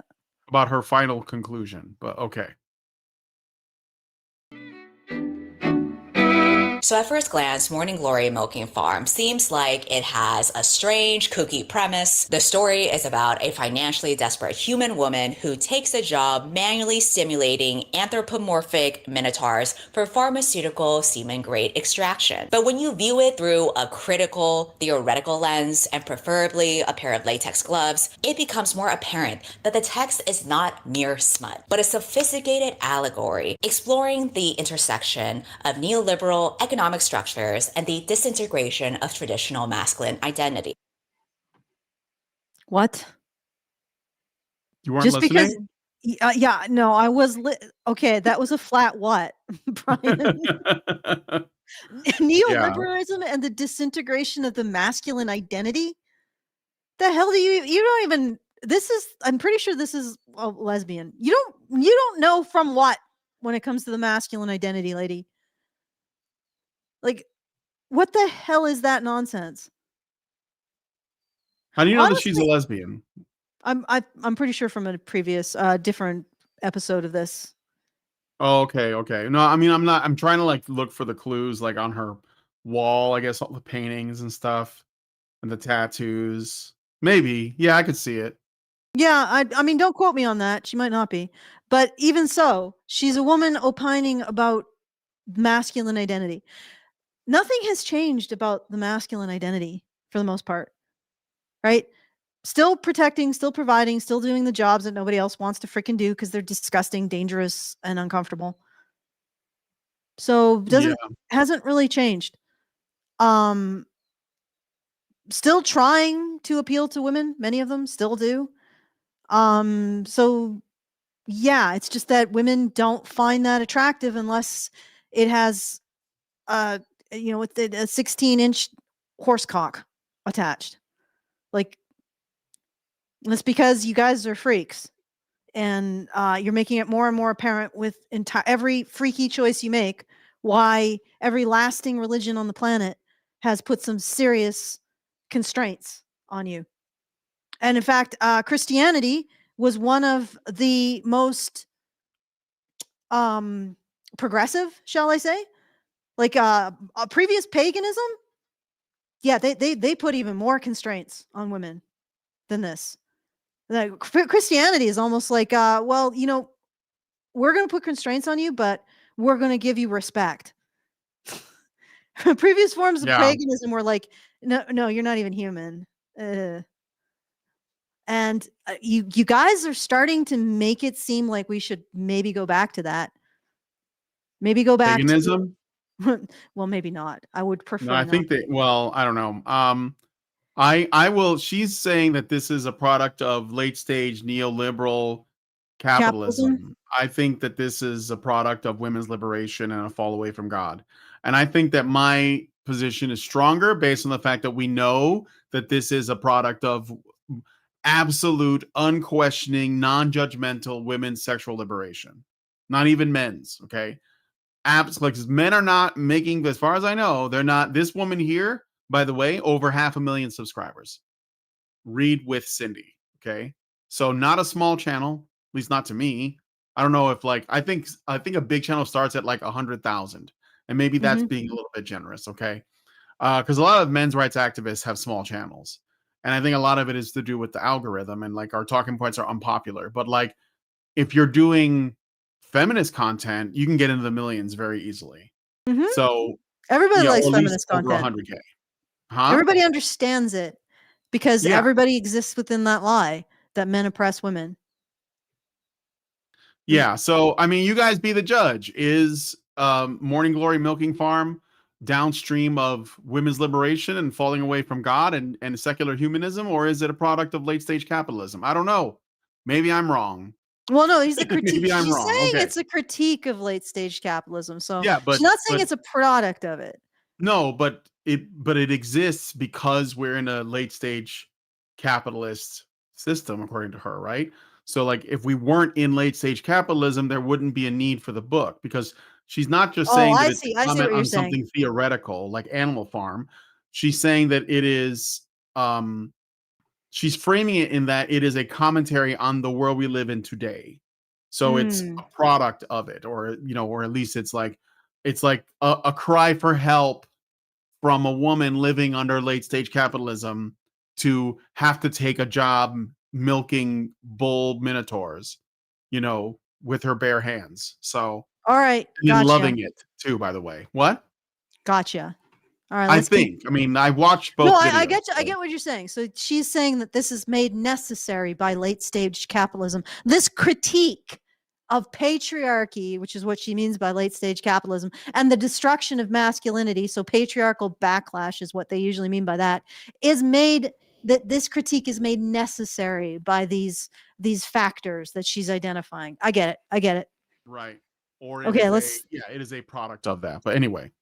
Let's start with our main protagonist, Violet. She is your typical down on your luck, mid-20s millennial woman who is educated, unemployed, burdened with student debt, and desperate for a job. Any job to make ends meet. Some of you broke bitches could relate in today's job market. And we Oh, it's got gonna get recession worse. coming up.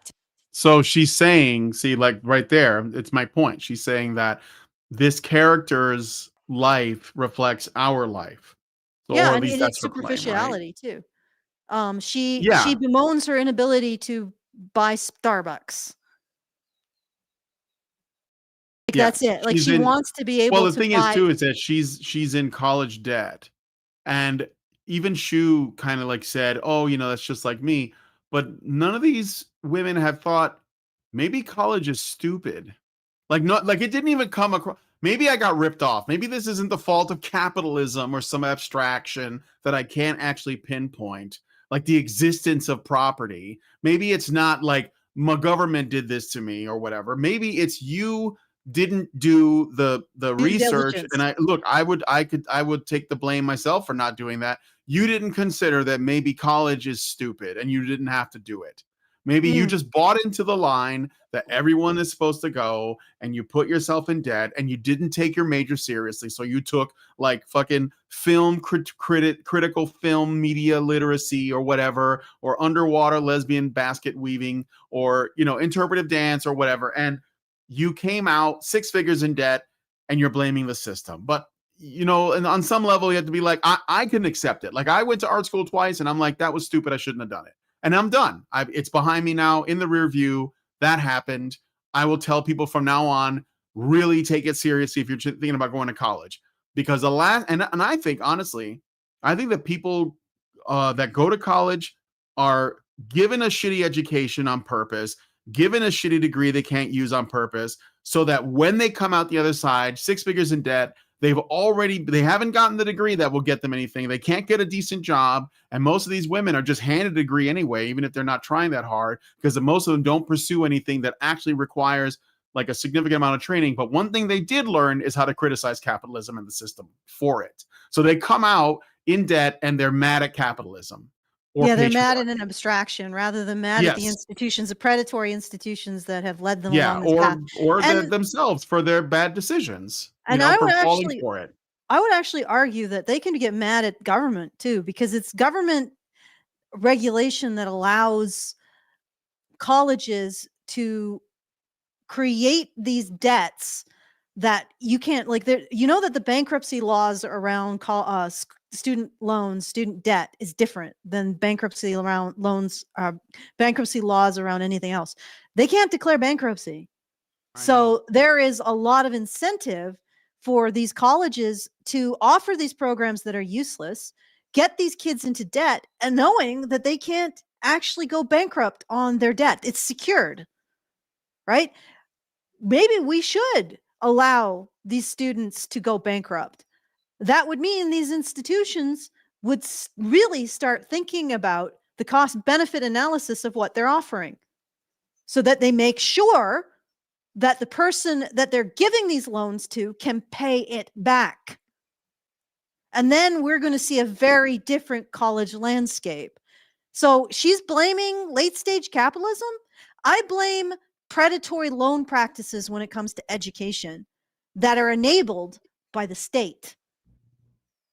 Yeah, well, these people don't understand that um that's why they use the word capitalism, because they think that when the government can be involved in capitalism too, is how they see it, even though I think those things are mutually exclusive.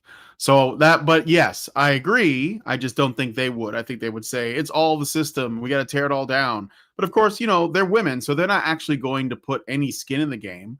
They're just Mhm. going to have men do it for them because that's what they do. Yep. They're going to appeal to the patriarchy to defeat the patriarchy, which is to tear down the system. But What it's is interesting. Antifa? So, you know, it's Yeah, a bunch of Antifa is, men simping for women. yeah, wanting to get an identity as their savior through their Yeah. weird political shenanigans. Um, what I was going to no, okay, let's just keep going. Let's do some more. All right. To look forward to. This is how she ends up applying to become a milking technician at Morning Glory Milking Farm. And this is a pharmaceutical company that's part of an underground industry that helps human men achieve erections with a little blue pill. But an essential ingredient to these Viagra dupes that we have is the Minotaur semen, because Minotaurs are much more virile. So as the milking technician, Violet is part of the several employees that are responsible for milking Minotaurs in order to collect more liquid units. You notice that metaphor? Not only Mhm. does she describe men as being subpar partners, being awful people, part of the patriarchy, she essentially those comments are repetitions of what is said in the actual text. You remember Shu showed us the comments that it's about, Yes.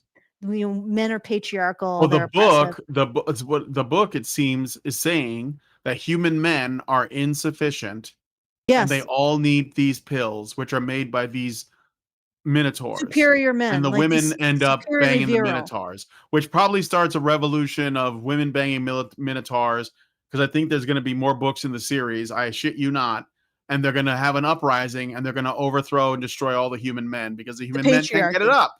Because women always default to attacking men's sexuality Yeah, when so they're but angry with them. they're basically saying that men are insufficient sexually as well. They don't have the sufficient virility that these women want, and they're also patriarchal and oppressive and say no to them and their sexual desires or whatever the hell else.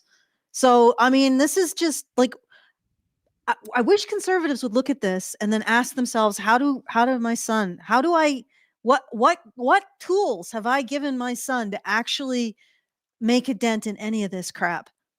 Because this is a gigantic tar pit of women reinforcing their own toxic attitudes about relationships and men in a completely delusional space. And it's just, and it goes beyond just the degeneracy of their literature. And we missed the part where Shu talks about Stardust.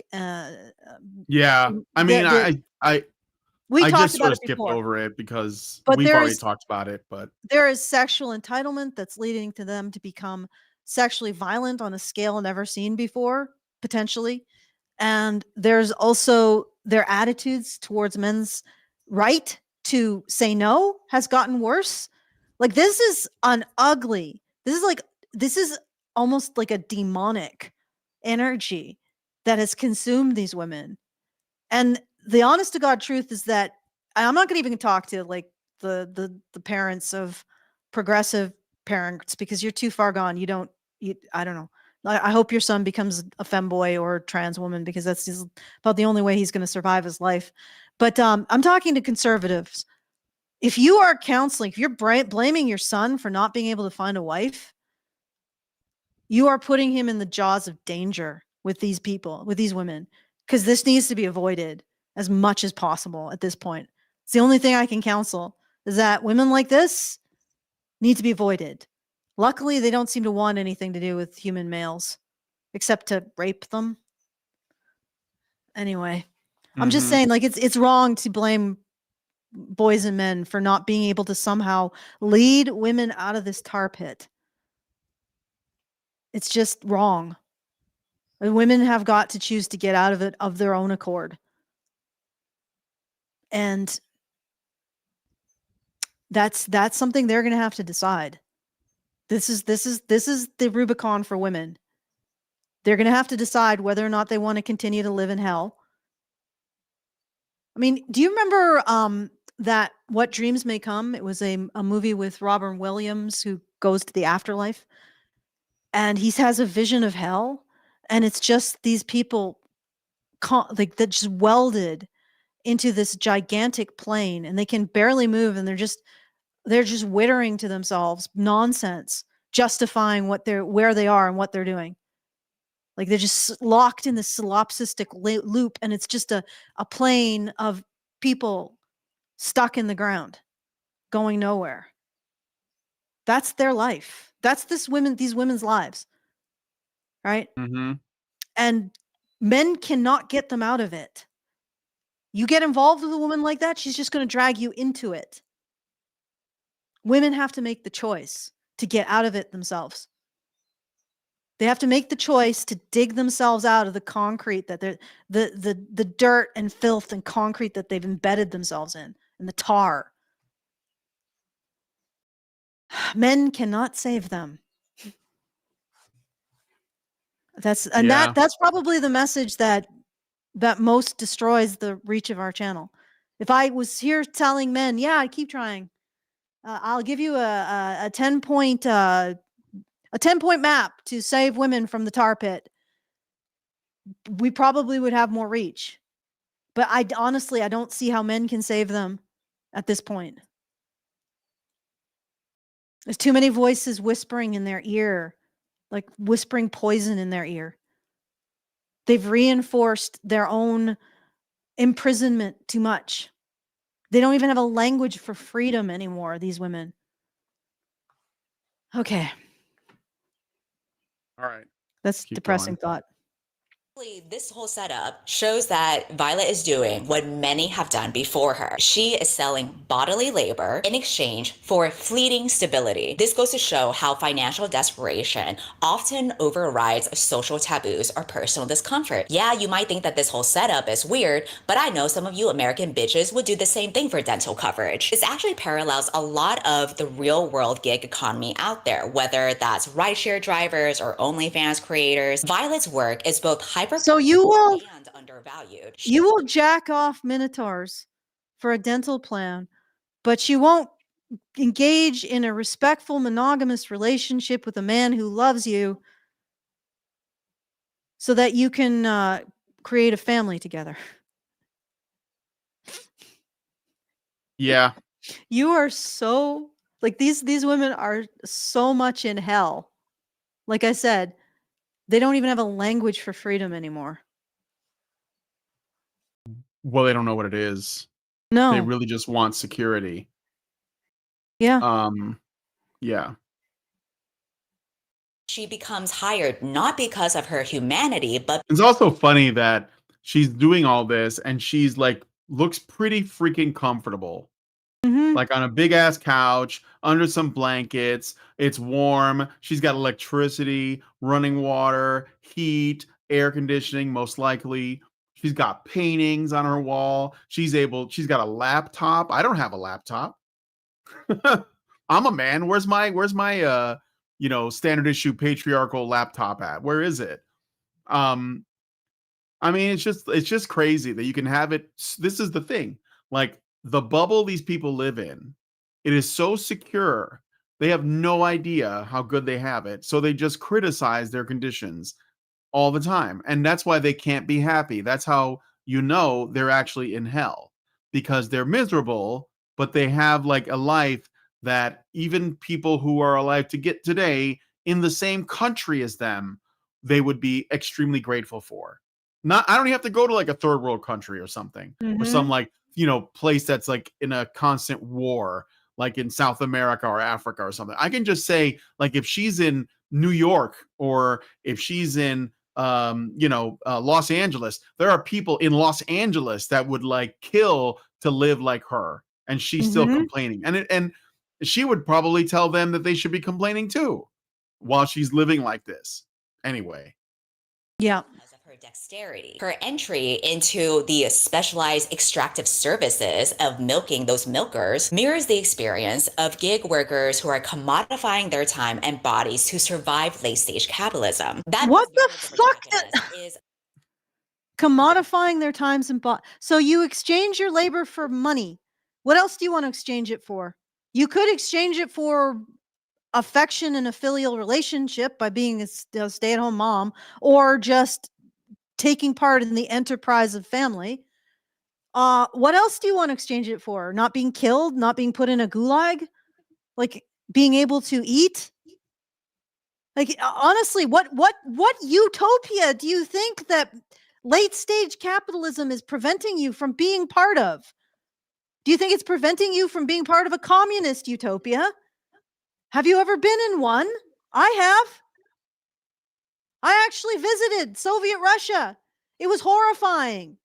Beautiful architecture. No food. No fucking food. This was supposed to be an advanced society, more advanced than the third world country. Well, my family, we would travel because Saudi Arabia would kick us out once every 6 months, so we had to. And incidentally, my father was just a geophysicist. He wasn't. He's not a Saudi prince for the people that think that's no. He was a geophysicist. He worked in an office with a tie, and he did programming, right?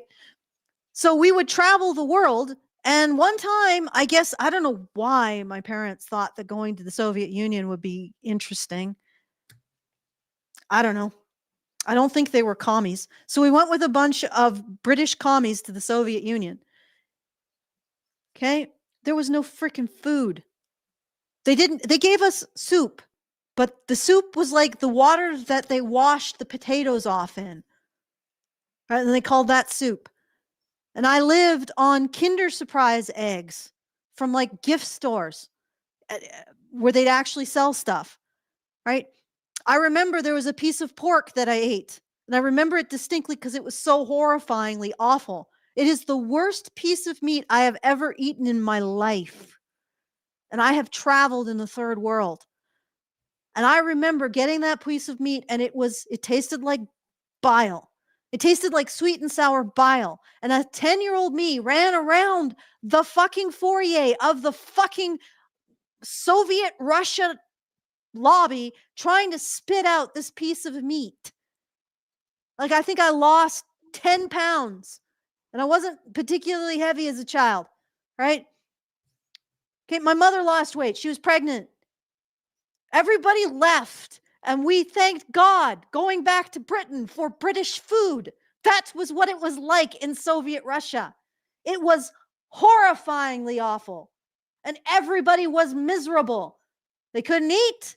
They couldn't buy anything. You know who got to eat? The good party people. So, lady, you talking about dental plans? You're not going to have a dental fucking plan. You're not going to even be able to eat properly. That'll be for the good party people. I hope you know how to suck cock, because you're going to be sucking a lot of it to get that freaking roast beef sandwich in Soviet Russia. Good God. Like, this is why I'm like, the meritocracy. No, actually, people should be incentivized for their labor. We did a lot of work as the human race to get to the point where it was pretty much standard everywhere that people deserved something for their labor, right? It took us a while to get here, lady.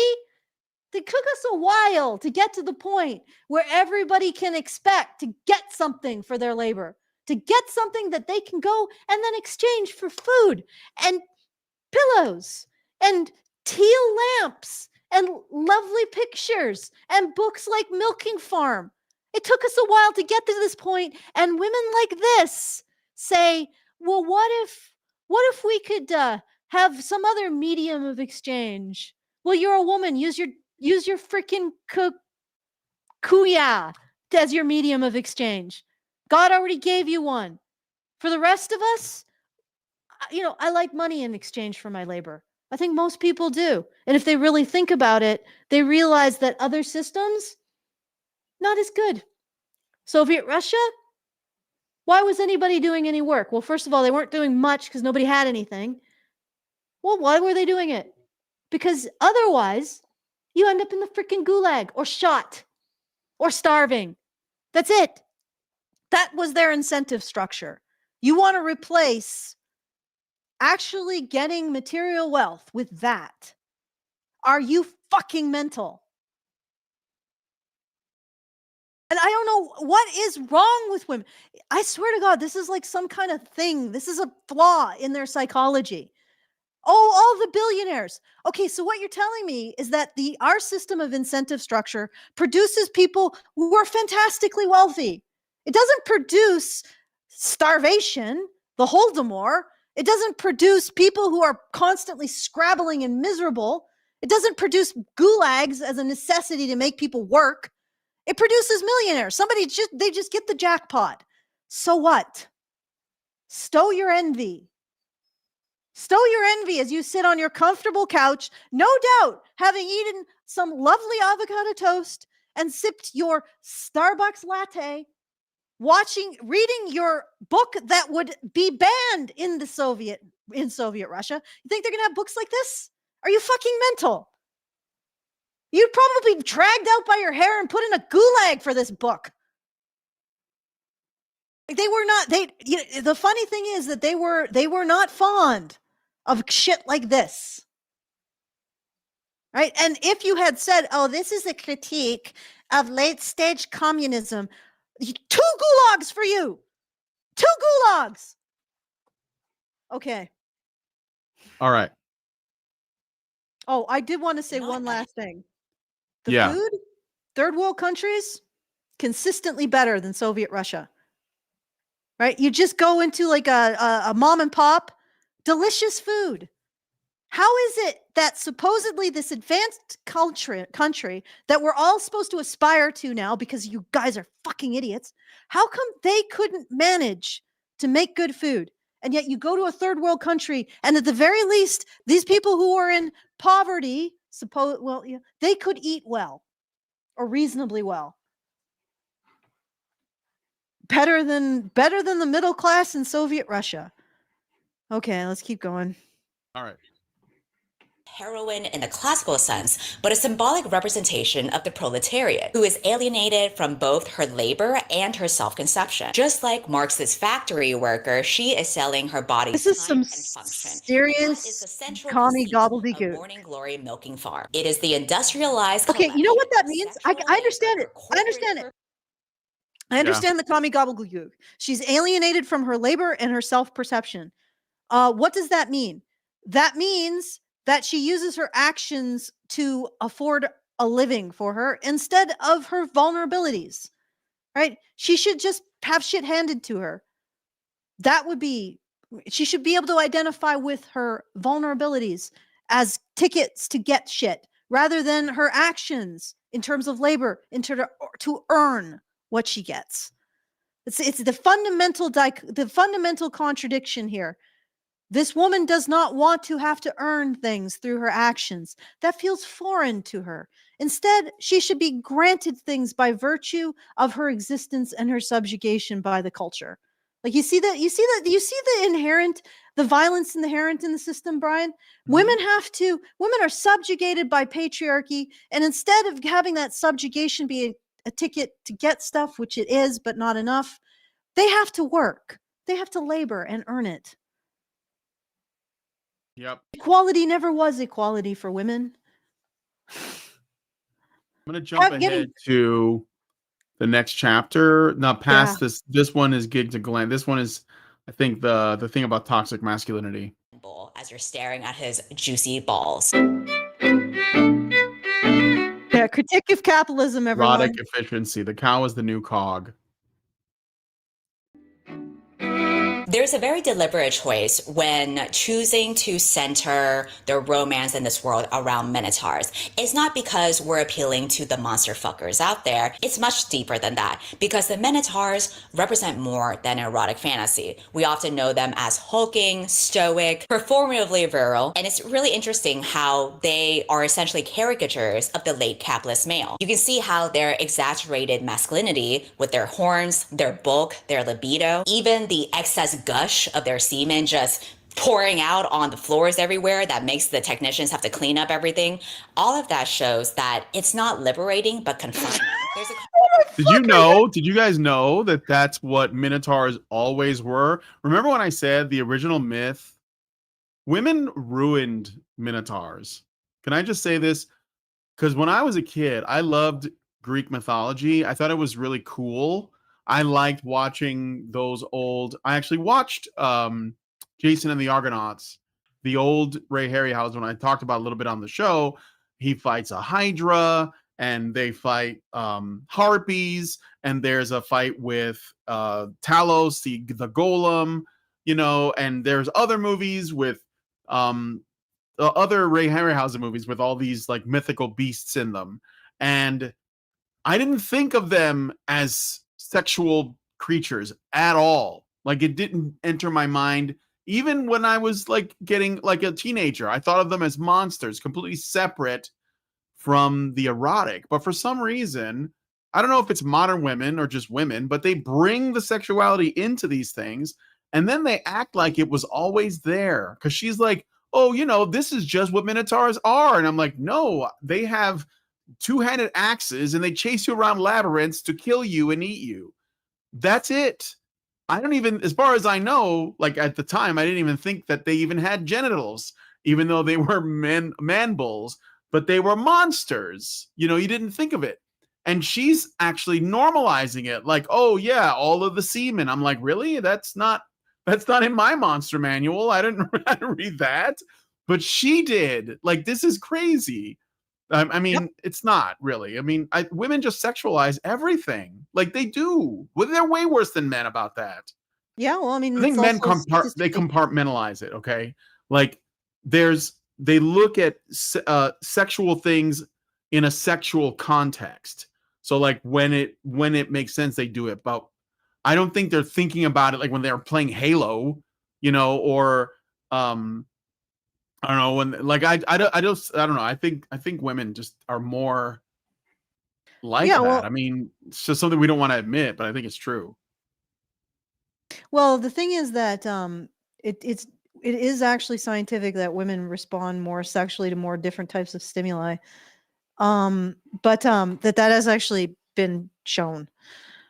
But I just wanted to point out that when you listen to her, this is just someone's fetish, right? Like that's all it is. They're It's this, justifying a fetish, though. They're trying to yeah, intellectualize it. yeah. But now she's saying that these cows represent men or these bulls represent men. Okay, let's can we hear the conclusion to this? Yeah, let's go.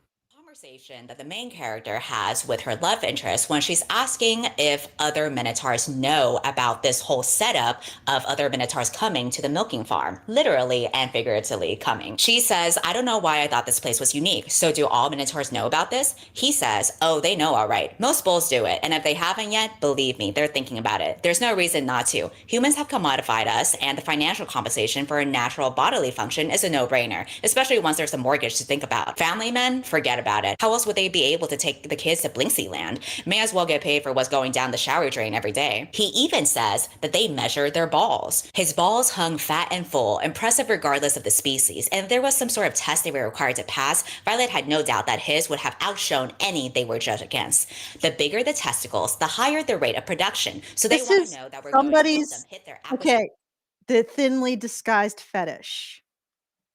These Minotaur men are measuring each other's balls.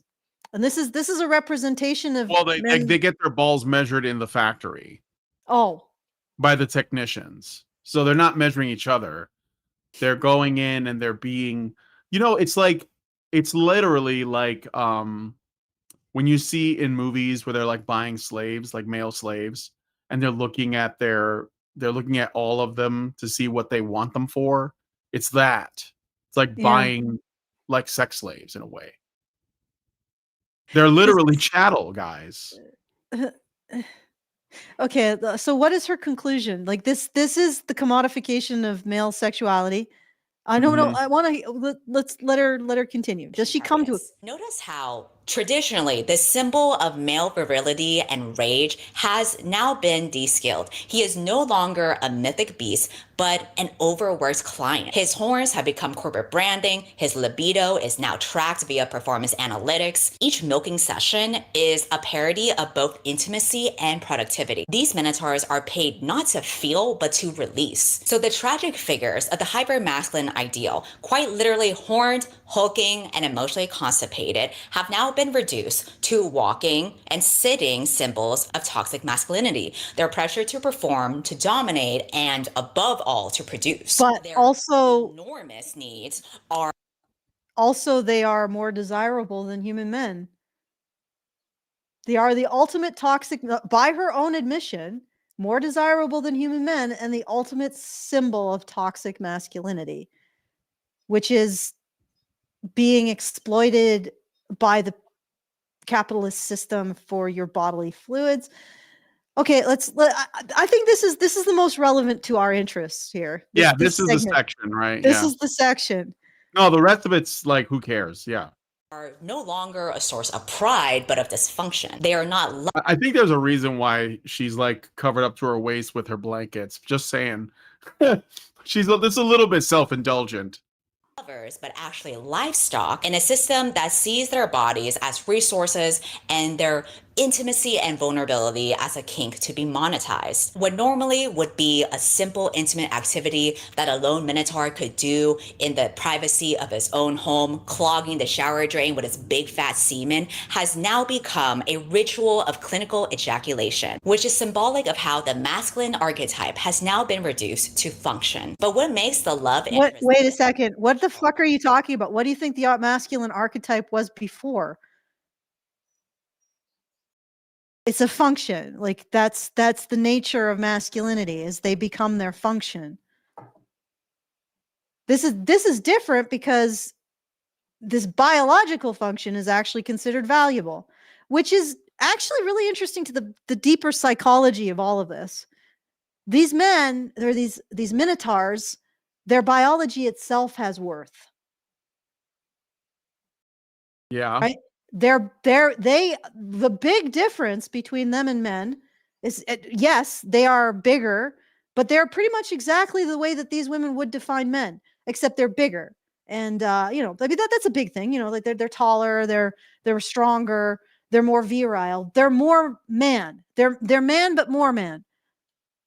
But the other thing that they have is inherent biological worth. They have an inherent worth. And that's interesting because these women are seeking something outside of actual men. They're seeking an inherent worth to masculinity, but they aren't allowed to see it in actual men. Do you see the prison now? Mm. Do you see the prison? They want to find this because they can finally justify their desire. But they aren't allowed to find it in men anymore because of feminism. It's like this gigantic cunt block that's feminism.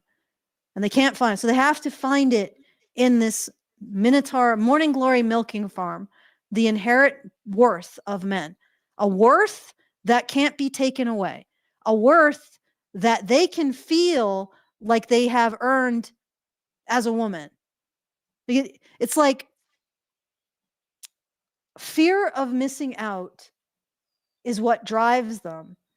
And they don't feel it with the average man, but they could feel it with this creature whose masculinity has inherent worth. Do you see what I'm saying? Like it's Yeah. The minotaurs have something they don't, something they have to seek, something they have to be worthy of. And there's a lot of conversation about how the spilling of the seed is like really, they get punished for it. And they're really upset when these women fail to capture everything. Right. It's like they have to be worthy of it. They have to be worthy of being a receptacle of it, of this worth, of this biological worth. And it's like this thing, actually, I think it might have a deep symbolic meaning, just not what this woman thinks it is. These women who are reading this are seeking masculinity as having its own inherent worth, which is the very thing that feminists strip from masculinity by calling it toxic. You see what I'm Right. saying? Yeah, and they're also like this is a fiction written by a woman who is trying to create what she thinks of the most um I don't know, like the most absurdly over the top expression of masculinity. And Mm-hmm. it's exactly this extremely carnal, primal, physical thing. Like, I don't Mm-hmm. know anything about this character's personality. She doesn't seem to care. I don't think the Minotaurs have anything. They're just nice to her, probably, the main Well, character. they're a bit dominant. There's the guy, the main Minotaur is sort of a it It's it's like what based but it's like a this loving it's what dominant.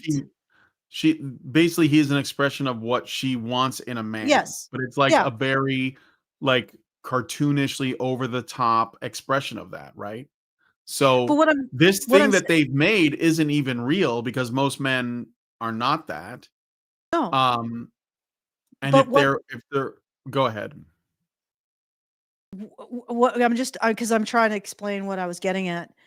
Yeah, They're a it's fine. symbol of of and if you actually read it, the amount of effort they put into describing how valuable the semen is, and how absolutely they like it, they should be completely the women are just completely terrified of spilling a drop.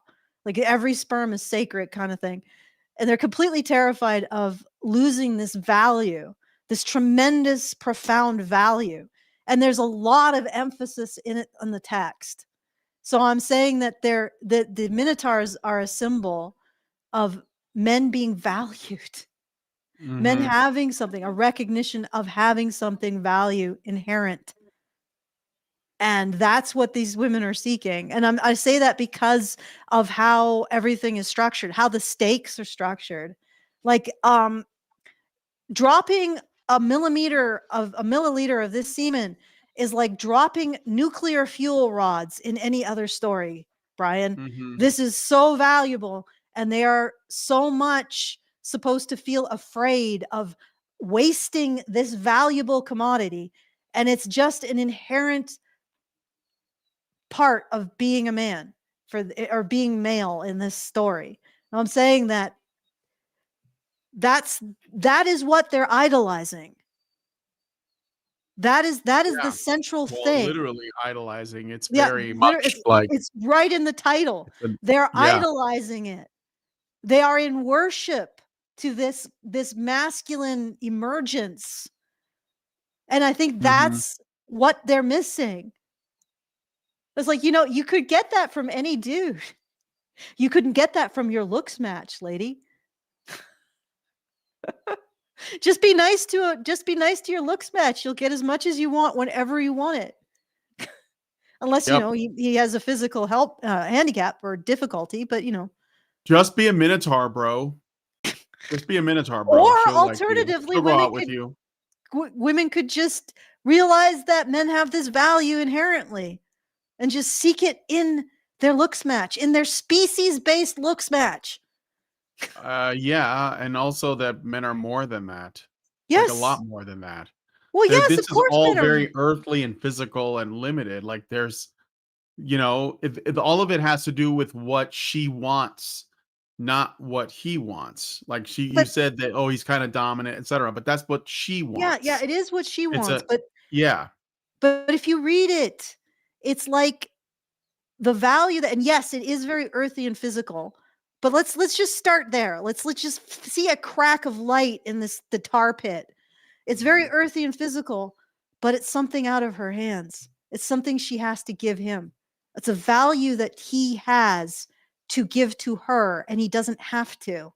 And she must seek it in him. That's what I'm getting at. She has to seek it because she doesn't have it. I get She it. has to serve it because she doesn't have it. She has to value it because she doesn't have it. And she has to respect it because she doesn't have it. And yes, it is very earthy, it's very primal, it's very lust based, but it's a start. Like maybe we could start moving that to other qualities, spiritual qualities, emotional qualities. But at least at some level, she's saying, this is valuable. I don't have it. And the real problem is, for whatever reason, she can only conceive of these things outside of her own species. That's the real problem. Mm-hmm. Okay, so that's what I'm trying to get at. And I don't know if I'm conveying it properly. Yeah, no, I get it. I do. Okay. Is that he actually is a subversion of patriarchal ideals. He's ironically less monstrous than a lot of typical human men in romance novels. He's respectful, he's vulnerable, he's emotionally open. At one point, Violet has a Yeah, but wait a minute. What about actual human men? Do you know any real human men, or is it all just the men in your novels? Isn't this just more feminists referencing feminist shit to make But points about reality? yeah, she's less monstrous than the men who are also written by women. Yeah. Like what? Than the This is what I monstrous say men in about the other tar pit. fictions. Yeah, what about real men? What about those? Yeah, that doesn't You even ever come met one into of the those? equation. Yeah, well, this is what I say about the tar pit. It's like just self-referential. Like they write about men and then they're like, "Oh, this is what the way men are." And Yeah. it's like, how do you break into that? How does a man break into that? How does a man save a woman from this tar pit? Yeah, I don't know. All right. hard day at work, hard literally and figuratively. She's trying not to cry as she's trying to get the job done. And one of her clients tells her instructions and explains condescendingly about what she should try to do, even calling her a sweetheart in a very negative tone. And it just really sucks to feel so dehumanized like that. Man And is later on, explaining Oh, how now to she's being pleasure. affected. Now she's most affected again. Okay. So a man is explaining to a woman how to like how to give him a hand job or work with this. So men don't even have the right to understand their own pleasure better than women. He Not if they're mansplained going to how use to a please him. condescending tone in a fictional setting. No, of And course not. okay, so let's 'Cause that continue. hurts real feelings. she sees her next client, which is a minotaur that she had been attracted to upon her first meeting, named Rook. Their next meeting, which was a surprise because she didn't even expect to see him again, is such a refreshing contrast to the awful experience that she had before because he's gentle to her. He asks her questions like if she's in school, do they treat her well here? Just basically questions about her life, essentially humanizing her more instead of just another cog in the machine. And so it shows how, as the love interest, he's being patient, honest, and gentle, and he is a rejection of the cold, emotionally stunted alpha stereotype. What's most intriguing Wait, is that what are you fucking talking about? So this is the big thing. Okay, so men don't ask you about your life. They like I said, this is the tar pit. Yeah. Yeah. I mean, even Humanize if her you by saying, "How was your day?" Because how that can never happens. yeah, that's not like Yeah. the first thing that people say to each other. Um, how do you get like how does a man get a woman out of this tar pit? First of all, he's constantly behind the 8 ball in terms of being a patriarchal oppressor. So every time he asks for anything in the relationship, she immediately can jump to, "Oh, you're selfish, you're commodifying me, blah blah blah." How do you have a relationship this one-sided? Like how do you like this that you really got to analyze the tar pit that women are in. Cuz Mhm. somehow, I don't know. Who knows? Who knows how to get them out of it? Like I got to really think about this. Okay, let's All we right. want to finish this? Is there another? romantically interested in Violet. Yeah, I'm just gonna do this section. I think that's it. Which Yeah. shows that what he's seeking through this cold clinical environment is not relief, but relationship. This suggests that even hypermasculinity beings yearn for intimacy in a society that often expects them to repress it. But there's an internal conflict going on inside Violet as she deals with her own romantic feelings for her client. But as we see throughout the book, what she learns might be the solution to dismantling the system. All right. So Oh my she's god, you come to the predicted it. conclusion. I'm not gonna watch any more of that. She's coming to the conclusion that the alpha male, super stoic, emotionless, dominant, toxically masculine stereotype is subverted by a guy who just wants to be tender and closer to a woman. And it took her reading the Morning Glory Milking Farm book about minotaurs to discover that men could be human and maybe well, she doesn't even really discover it because she thinks this is all coming through the fiction and she's not talking to real life men. Like that's not abnormal. That's most men want Mm-hmm. that. Like these things are not zero sum either. Like you need stoicism and reasonable and logical like pathways for the purposes of being a better caring and compassionate and kind person. Like these things are not diametrically opposed. And they're always framed this way. Like, oh, if you're rational, that means you're not emotional. No, you can use emotional impulses that tell you I should do this thing, like a guide where you should go, but you use the logic so you don't do something stupid to get there. That's Mm-hmm. all. You know? Yeah.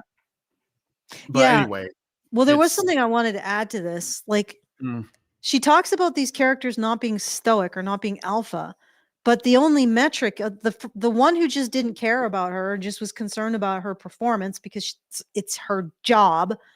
Like he just didn't care about her internal life. That wasn't him being stoic. It was just him being indifferent. And now this particular one cares about her internal life.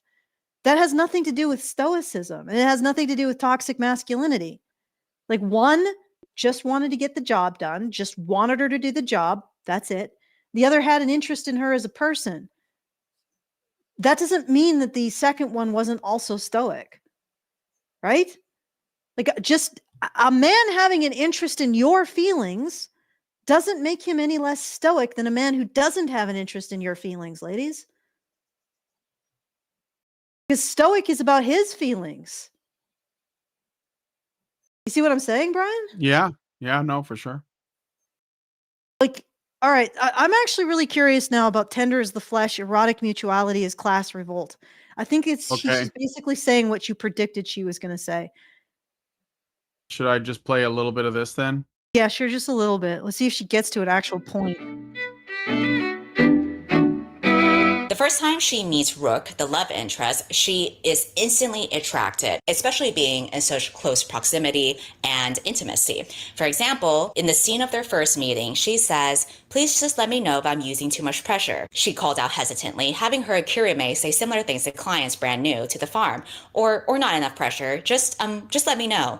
A short grunt was her only response, and she shrugged to herself, gripping the turgid length once more. He definitely responded to that. You weren't imagining it.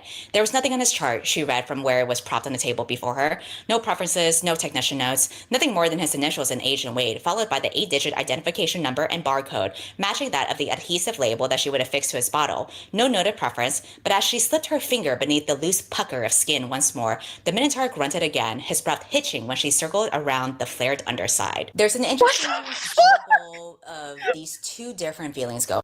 Yeah, there's juggling going on for sure. That made me uncomfortable. This is on YouTube. Yeah. This is on YouTube. This And we woman has can't over have an 500,000 honest- subscribers. This is on YouTube. No doubt it's monetized, and we cannot have a discussion about rape in the context of statistics and research without getting demonetized. Yeah. It's this freaking ridiculous. So, okay, she's going to take that and turn it into something academic. Okay, let's hear it. Going on where you're trying to be professional and responsible. You're literally diluting each Minotaur as clients that only have identification numbers, no technician notes, only basic stats. Despite all that, she can't help but want that big, bold dick. And that is the spark of a revolutionary mindset. Later at home, she flicks the bean of her own coochie and imagines him while doing that. In fact, she imagines him in all kinds of scenarios that wouldn't be appropriate for the workplace. And it's not until post-nut clarity Like, that this is she's thinking to literally, herself, oh my God, what am I doing? this is literally women incapable of simply finding men sexually attractive.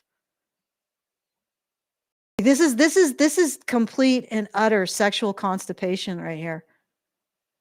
You don't, in order to actually enjoy yourself, you don't have to make it public. But this is women who just can't accept that they find men sexually attractive, and they have to project it onto all this other crap. Like, literally, their identities are incompatible with their sexual drive. And so this comes out of it. And it's because of feminism. Maybe it's even deeper. Maybe it's because they feel like male sexuality is degrading to them and is the source of sin. I Well, mean, there that is might a be. bit of an admission of the link between revolutionary Marxism and sexual liberation, because that's what she's commenting on. So Mhm. the women's lib movement and Marxism's relationship is stated when she says that she wants to break that professional relationship and turn it into something personal and liberating. But it's all obviously it's just like, I don't know, like what's the word I want? Like it's just like a grasp at power, like maybe just for the self, but like it's a will to power thing. Um Yeah. Well, it is interesting that, because you were right. They do hand jobs. Wow, I didn't get to that point. Whew, yeah, I that's told you. I that's what I thought. That's why it's you know, okay. All right. um I just yeah. find this bizarre. Like, you can't, you know, that human men are what you have evolved to respond to, right? Like, this is the other thing. Like, they have these gigantic symbols of virility. Well, Maybe yeah, you could so stop emasculating human men. so Frederick Ingalls wrote a book called or wrote The Origin of the Family, Private Property and the State in 1884 and argued that sexual oppression is tied to class oppression, positing that monogamous marriage and patriarchal family structures emerged to secure private property and control women's labor and reproduction, serving capitalist interests. From this view, sexual liberation aligns with Marxism by dismantling these structures, freeing individuals from bourgeois norms and reinforcing economic inequality. Or no, that reinforce economic inequality. Early Soviet policies like legalizing divorce and abortion in the 1920s reflected this, aiming to disrupt traditional family units seen as capitalist relics. So there is a relationship between sexual liberation and communism. And that's what she is. So when they say late stage capitalism, it's like Allison said, they are also saying patriarchy, because those things are the same, because patriarchy is a form of capital that men have over women and that needs to be dismantled and redistributed. But because it's more amorphous than like capital, which is more materialist, there's almost no way to do it without destroying everything first. So And anyway, then yeah. So what do like you replace Frederick the Engels in incentive the structure with? 1800s You wrote have about to, that. what do you replace the incentive structure with, right? Like, that's the big problem. Yeah. Herbert Okay. Marcuse, also of the Frankfurt School, wrote Eros and Civilization in 1955 and argued for a liberated sexuality as part of a non repressive society, merging Marxist and Freudian ideas. So there is definitely like, I think that this woman is probably, would, if she read those guys, which she may have, she probably wouldn't disagree. I mean, as a matter of fact, women hold up half the sky is a Maoist mantra. So Yeah. They're pretty inextricable. Like, and I think it's because, in part, communism, it doesn't have any recognition of the importance of the meritocracy. no, It just doesn't. And meritocracies are something that men make. And they're naturally drawn to it. And they're naturally drawn to upholding the principles necessary for the meritocracy. I think that's, if we were to look at the whole formula, men submit to God, women submit to men. In the context of meritocracies and how meritocracies actually benefit all, it's actually men submit to the meritocracy, women submit to men, because men understand the meritocracy, or they have the instincts around maintaining meritocracies, and meritocracies support everyone. I mean, if you don't like the word God, you can just say reality, because that's like, you can't. That's the thing about liberation. That's why I bring it up a lot, is that you can only be liberated from things that are real, that can be like that won't affect you negatively. Like, you have to work within the framework of reality, like the laws of nature. You can call it the laws of nature, you can call it the laws of God, whatever you want to call it. But the point is, you can't be liberated from everything, because there are things that are limits on you, because you are a human being with human limits. So you can't be liberated from gravity, for example, because you can't, like, Yeah, no, so I gotcha. Now, well, yeah, the it's reason like why liberation only works within the context of what is real, and the you reason can call why I it call God. I would, but you don't have to. You can just call it nature or the laws of nature if you want. the reason why I call it the meritocracy, I think there's deeper parts to it, but I don't want to go into it, is because it's tied to men. Yeah, for sure. Like 100%, it's tied to men. Men understand it implicitly, and they understand its nature on a fundamental level, and it's profoundly important for the productivity and the progress of humanity. And and the principles that uphold it, men understand those principles almost inherently. And I think that that's what makes everything make sense, and why Christianity does that. And it's not just Christianity. Like, every single advanced religion that has produced anything related to an advanced society has the same formulation. Men submit to that version of the meritocracy, and women submit to men. Why? Because if women want to, they can destroy the meritocracy. They can turn it into tribal warfare. They can turn it into intersectional political bullshit that makes the meritocracy bogged down in gridlock. They can turn it into, let's you and him fight. They want her to, the thing is, like, the trick for Eve wasn't rebelling. It was not rebelling. Women are fully capable of destroying everything, leveling everything that men construct. We're fully capable of it. Like, we 100% can do it at any point. And I think the last century is evidence of that.